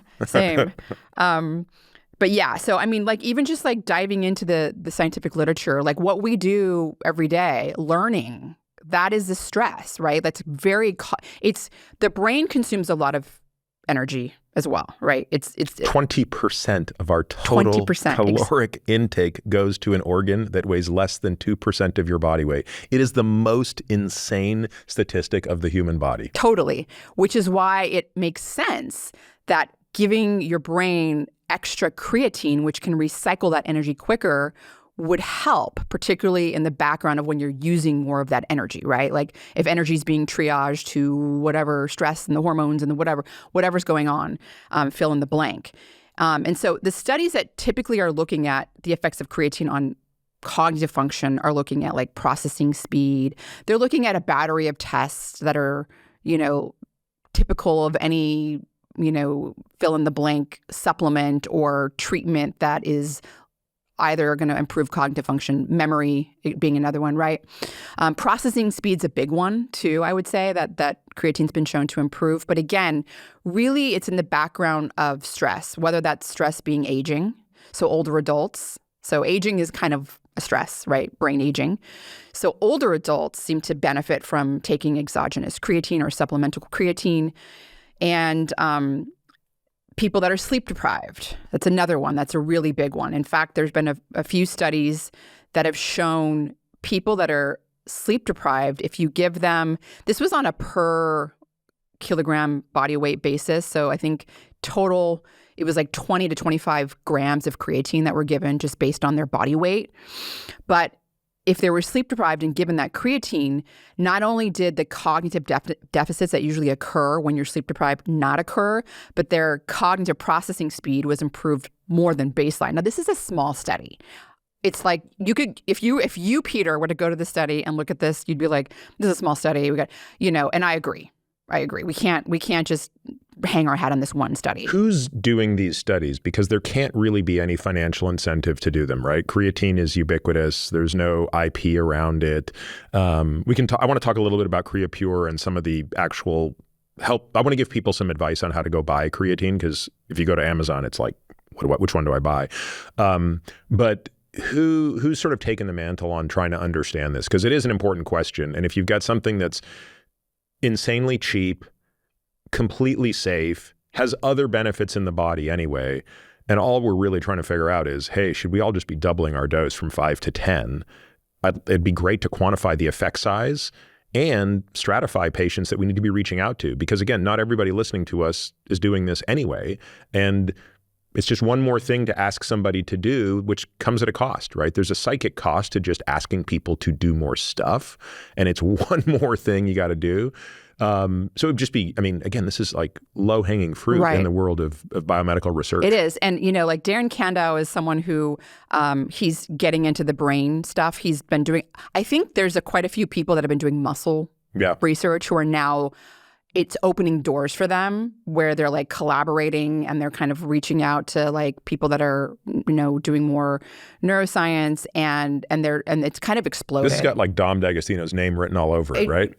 That's a really good point. It totally does. We got to talk Dom into doing this.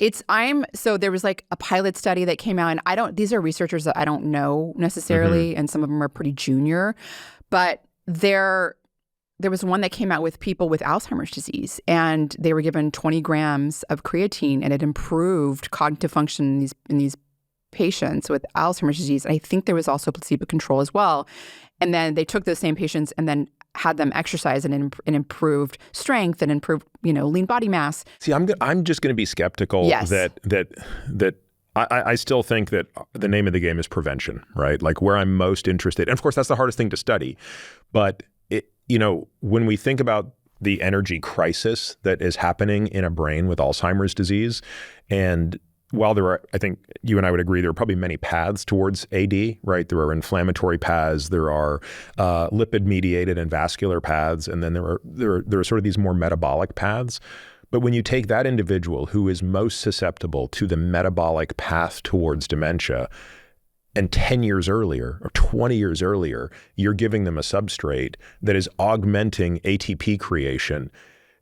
Yeah, I get it. That's the hardest thing to study. That's also the single most important question in my mind. Totally. I mean, prevention is the name of the game for sure, 100%.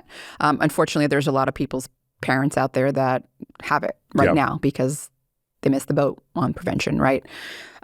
But those people are, obviously like their kids are willing to do anything to help them. It's terrible, right? But I mean, I think the reality here and the point I want to make is I think that creatine for the brain is the most interesting aspect of this area of research right now, that at least for me. I certainly think that there's really no downside to doing 10 grams a day. Now, in some cases, sleep deprivation, like I just got back from China about 5 days ago. I've been like doing 20 grams a day, 15 to 20. And are you having any, I remember as a kid, I never had the GI side effects with even 30 a day, but is for some people, is 10 to 20? In one dose, it would probably affect a lot of people's GI. I do 5 gram doses. And you'll just put the 5 grams into water and just... I put the 5 grams into water or like tea, and then I just take it like that. And, I do it mostly before noon.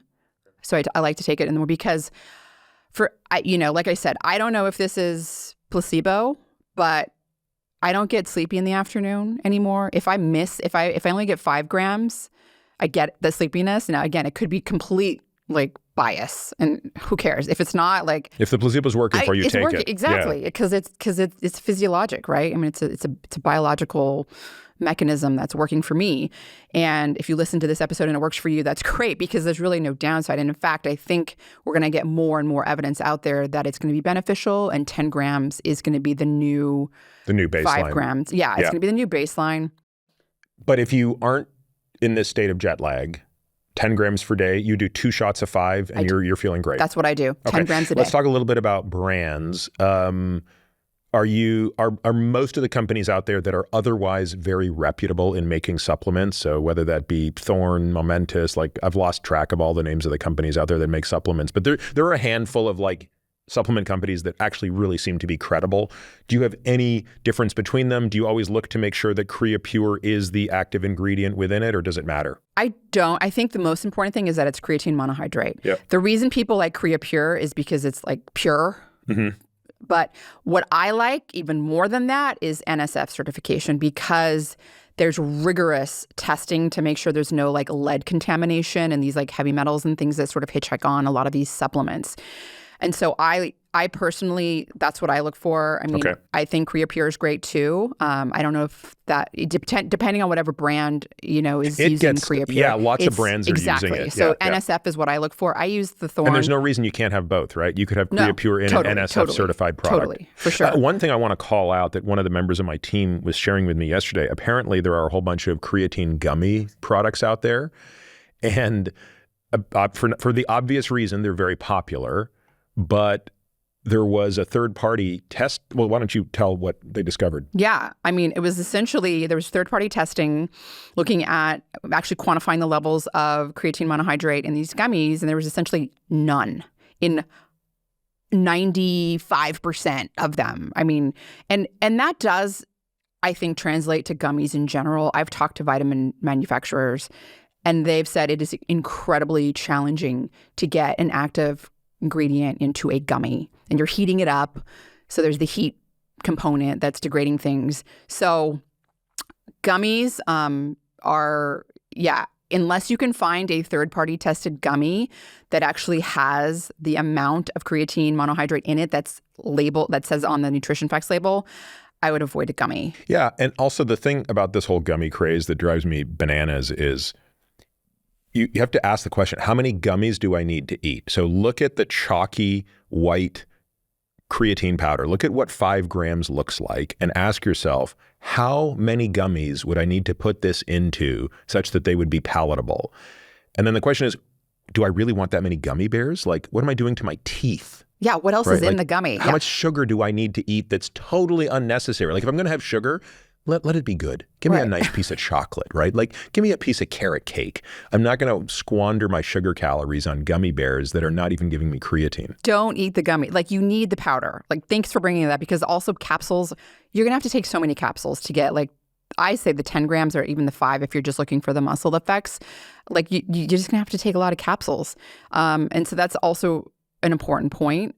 I also think that, like, the vegan thing and vegetarian is another really important aspect here. Like, I don't know. But if you take them to 10, they should be fine because they're at least offsetting the couple grams. No, I'm just saying it'll change the, like, I have so many vegan friends. I have vegan friends that it's literally changed their lives. Like, my phone blew up. Like, I mean, I couldn't believe the magnitude of effect that these women were experiencing was way outsized compared to what I was getting. And I noticed an effect. They were just, I mean, it was like unreal, right? And how long had they been vegan? One of them not that long. One of them, like, not that long, maybe like 2 years.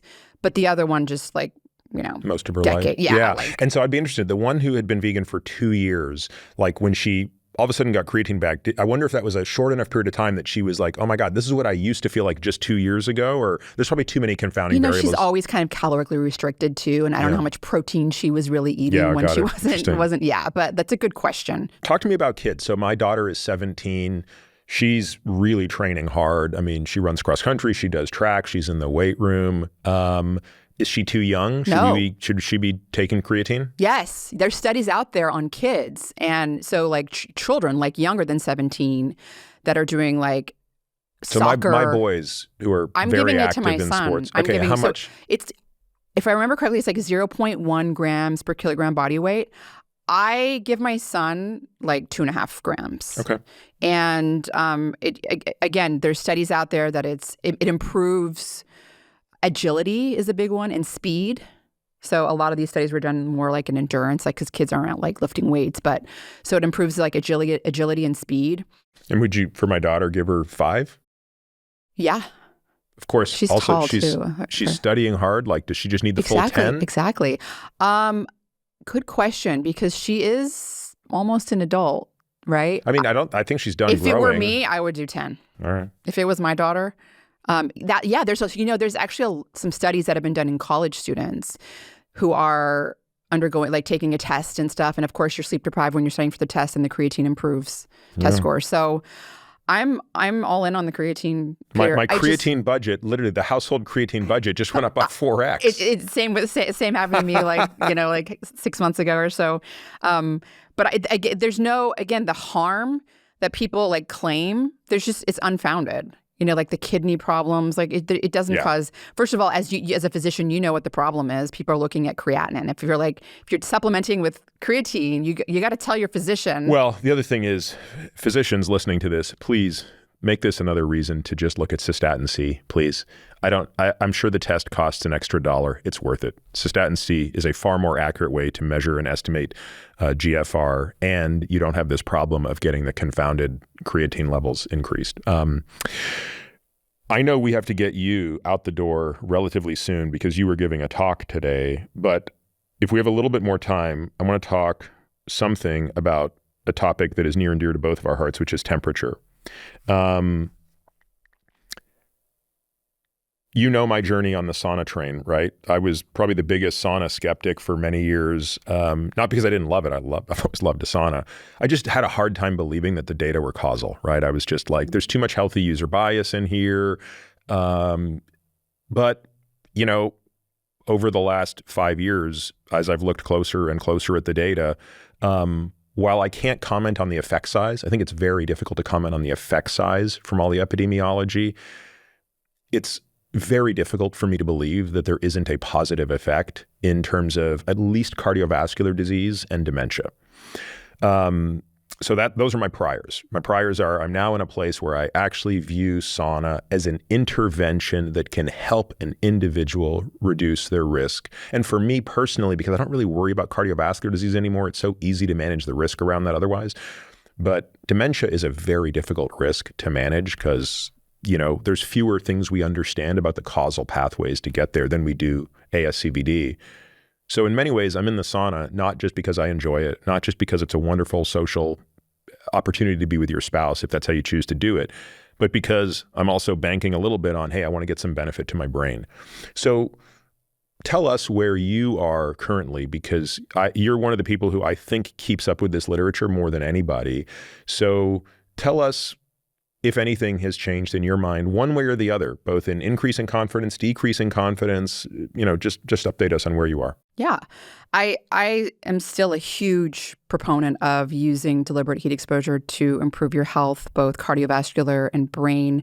I do think that the physiological mechanisms are somewhat, in some ways, mimicking some aspects of moderate intensity cardiovascular exercise, and that is how it is improving cardiovascular health and also an aspect of that brain health.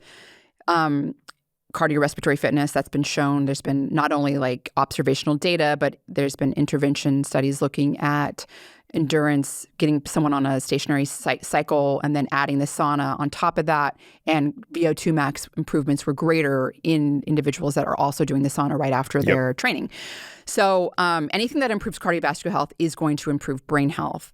But there's another aspect to this story here, and this kind of dates back to like the origins of my one of my first biology, experiments I did in when I was actually a technician at the Salk Institute before I went to graduate school. And that has to do with the heat shock protein response. And so we do know that heat stress in the form of either hot baths or going into a hot sauna, infrared sauna, a little different. You'd have to stand there really long, or like a long time to get a real heat shock response. But if you're in like 163 degree Fahrenheit sauna for 30 minutes, we know that heat shock proteins increase about 50% over baseline. And what would be the equivalent exposure in steam or water? In the water, it's about 104 degrees for 20 minutes, like shoulders down. Okay. So you're 20 minutes? Mm-hmm. Okay. Yeah, about 20 minutes. And then presumably if you're in a hotter, dry sauna, less time is needed? Presumably. We don't have that data. Yeah. I'm just quoting the data the empirical data that we have. And tell me more about the IR, because there are no questions I get asked more than, hey, are all the benefits you're talking about, which all seem to come from studies in dry sauna, are they also applicable to infrared saunas?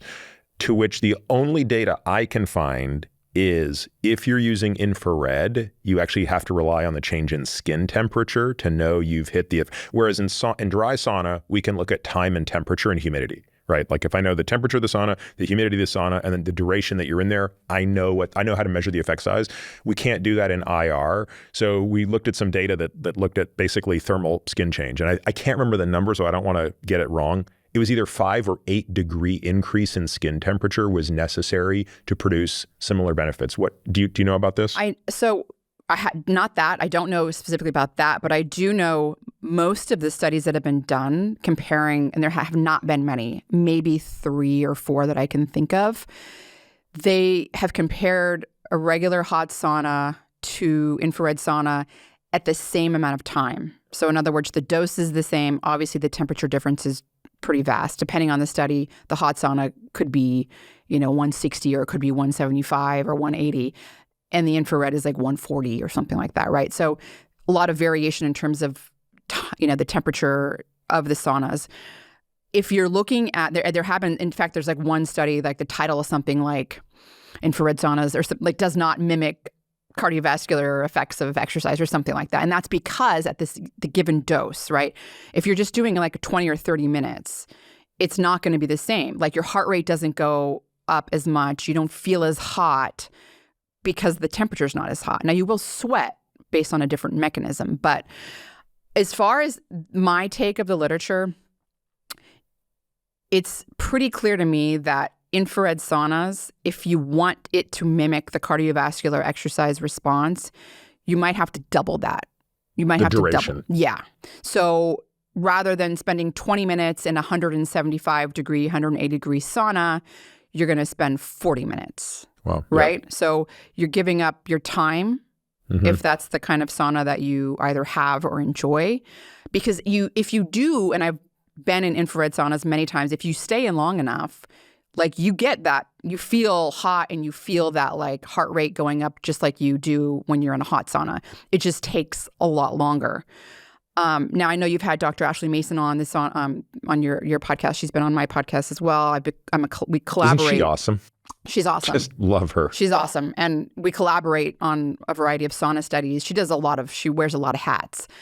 And her data looking at, she's a psychologist by training, and she looks at depression, and she's looking at depression as an endpoint in terms of, these infrared saunas. And she's looking at core body temperature increases, right? So people, their core body temperature is going up by like almost 2 degrees.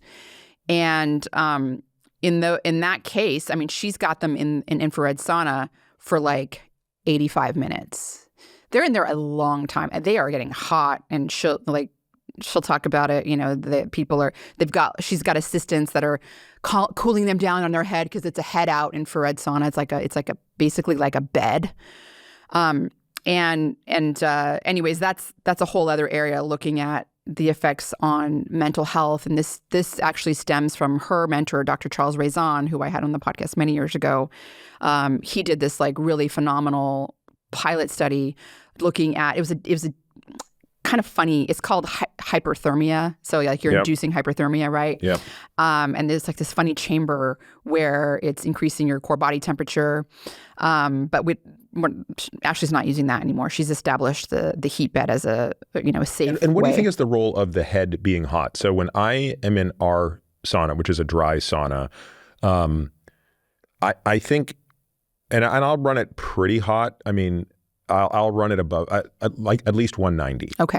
And again, part of it is I don't want to be in there for more than 20 minutes because time is tight. Time is my most precious commodity. So I'd rather do 190 to 200 for 20 minutes than go longer. But I will tell you, the most discomfort is in my head. Yeah. Now, of course, part of that is I'm sitting on the top bench, and so temperature is hottest at the top. So I think my head is exposed to more heat than my torso, just based on that difference. But is there harm or benefit, or do we know anything that's happening from any of these other metabolic parameters? Okay, to answer that question, it'll take me in a whole other direction. Should I go there right now? Or should I finish? No, I'm sorry, Okay. then finish because I'll finish and then go there. All right. So basically, the only point I was getting at was the pioneering study where people with major depressive disorder were exposed to this device where they're heating up their core body temperature by about 2 degrees, and they had an antidepressant effect that lasted 6 months compared to a sham control, which was also heating people up, but not Single treatment. Now, Ashley has gone out and she's done 4 to 8 treatments, depending on the person, whether or not they completed the whole study, and she didn't have a sham control, but she's got just phenomenal. How do you sham control that? So what he did in his study was he had the same device that just got people a little bit warm, enough where they were thinking they were getting the active treatment, but it was not. Didn't hit the threshold.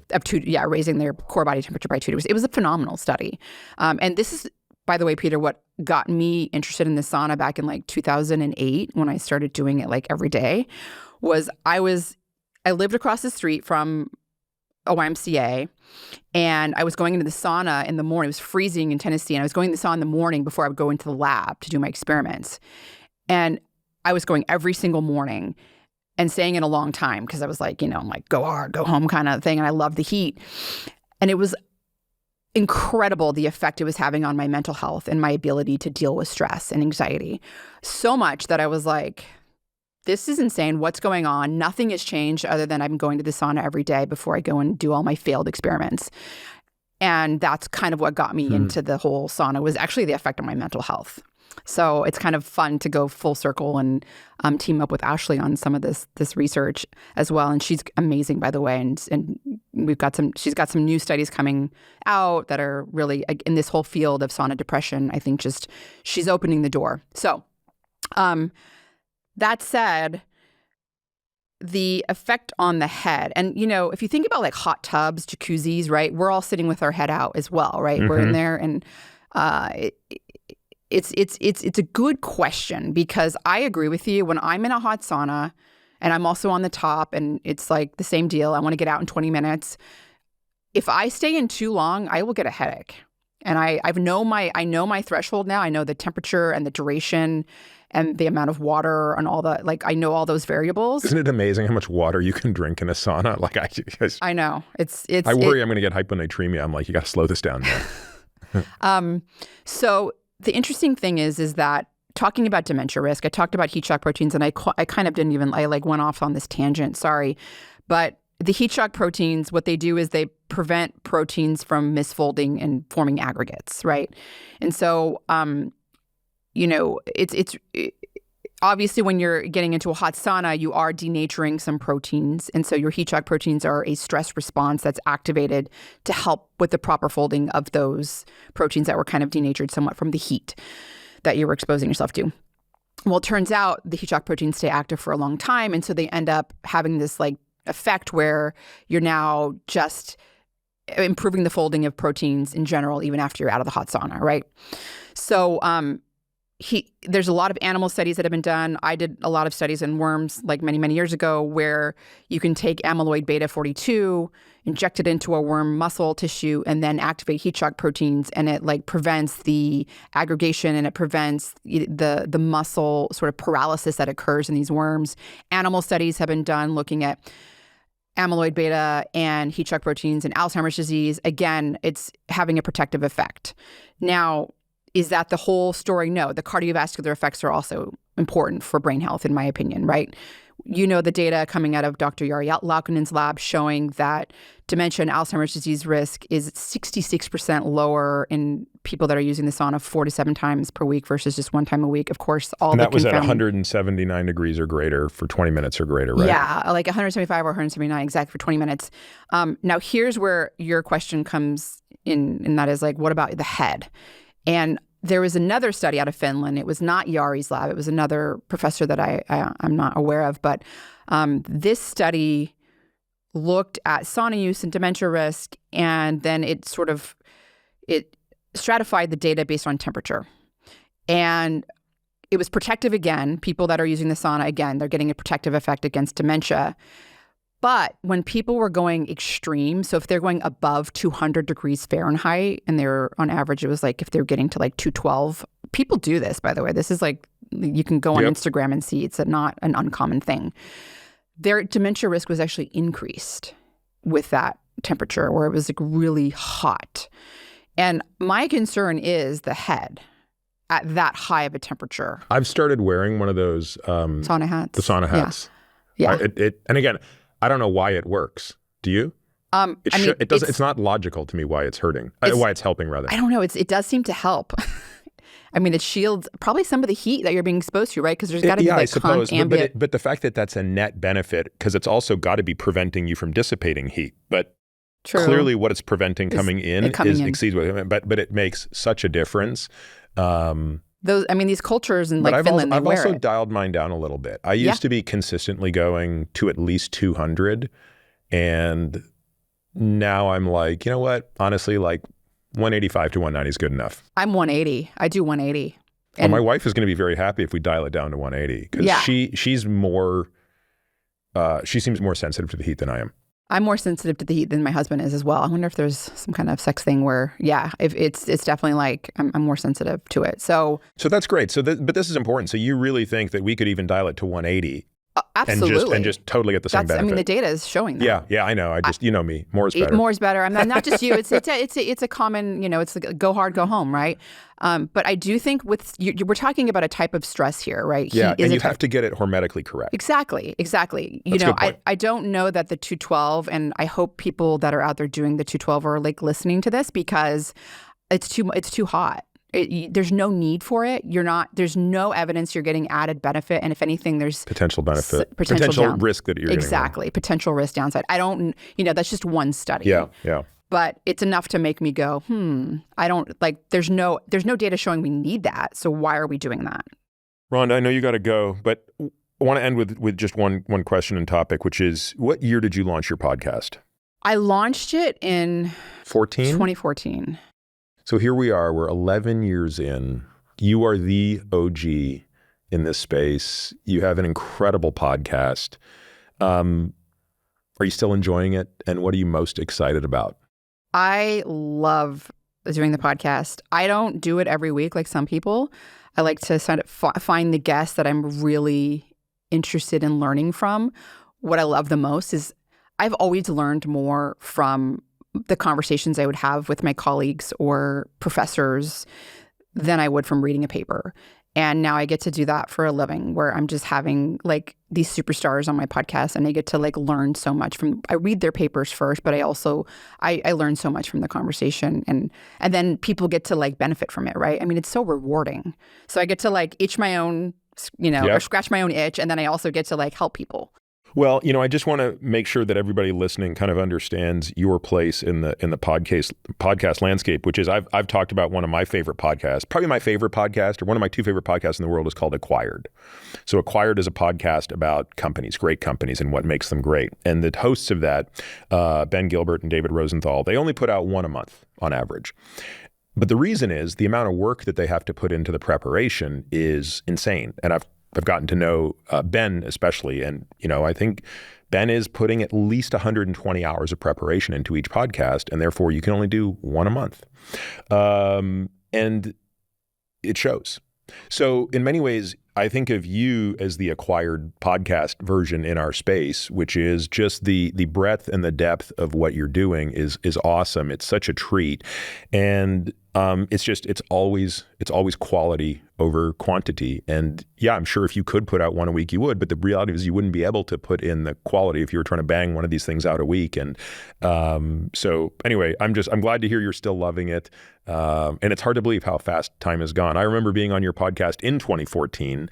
So that's kind of insane. Yeah, you were like one of the first 10 guests I've had. I don't think I knew what I sort of knew what a podcast was because Tim Ferriss had me on his, but it was like, I didn't really understand what this was. I was like, I wonder, why does she want to talk to me? Like, this seems kind of random, but look at how much it's evolved, right? I know. Well, thank you for the kind words. And I feel the same about your podcast.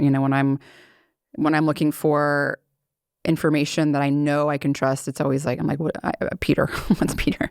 Peter's someone that I've always been able to trust for being rigorous, right? And really, like you said, if something changes, then you change. And I respect that. Well, Rhonda, this has been super interesting. As is always the case, there were about 80% more things we were supposed to talk about today, but I'm really glad that we got to the topics we talked about. I think the protein question, the creatine question, and this nuance around temperature are all things that matter to everybody. And in two of the three cases, I learned a lot. Obviously, on the protein side, it was more about you and I trying to set the record straight. But this creatine stuff is new. It's going to change what I do. And also, you've already made a change to what I'm going to do in the sauna. So anyway, thanks again. This was awesome. Thanks, Peter, for having me on. I really appreciate it.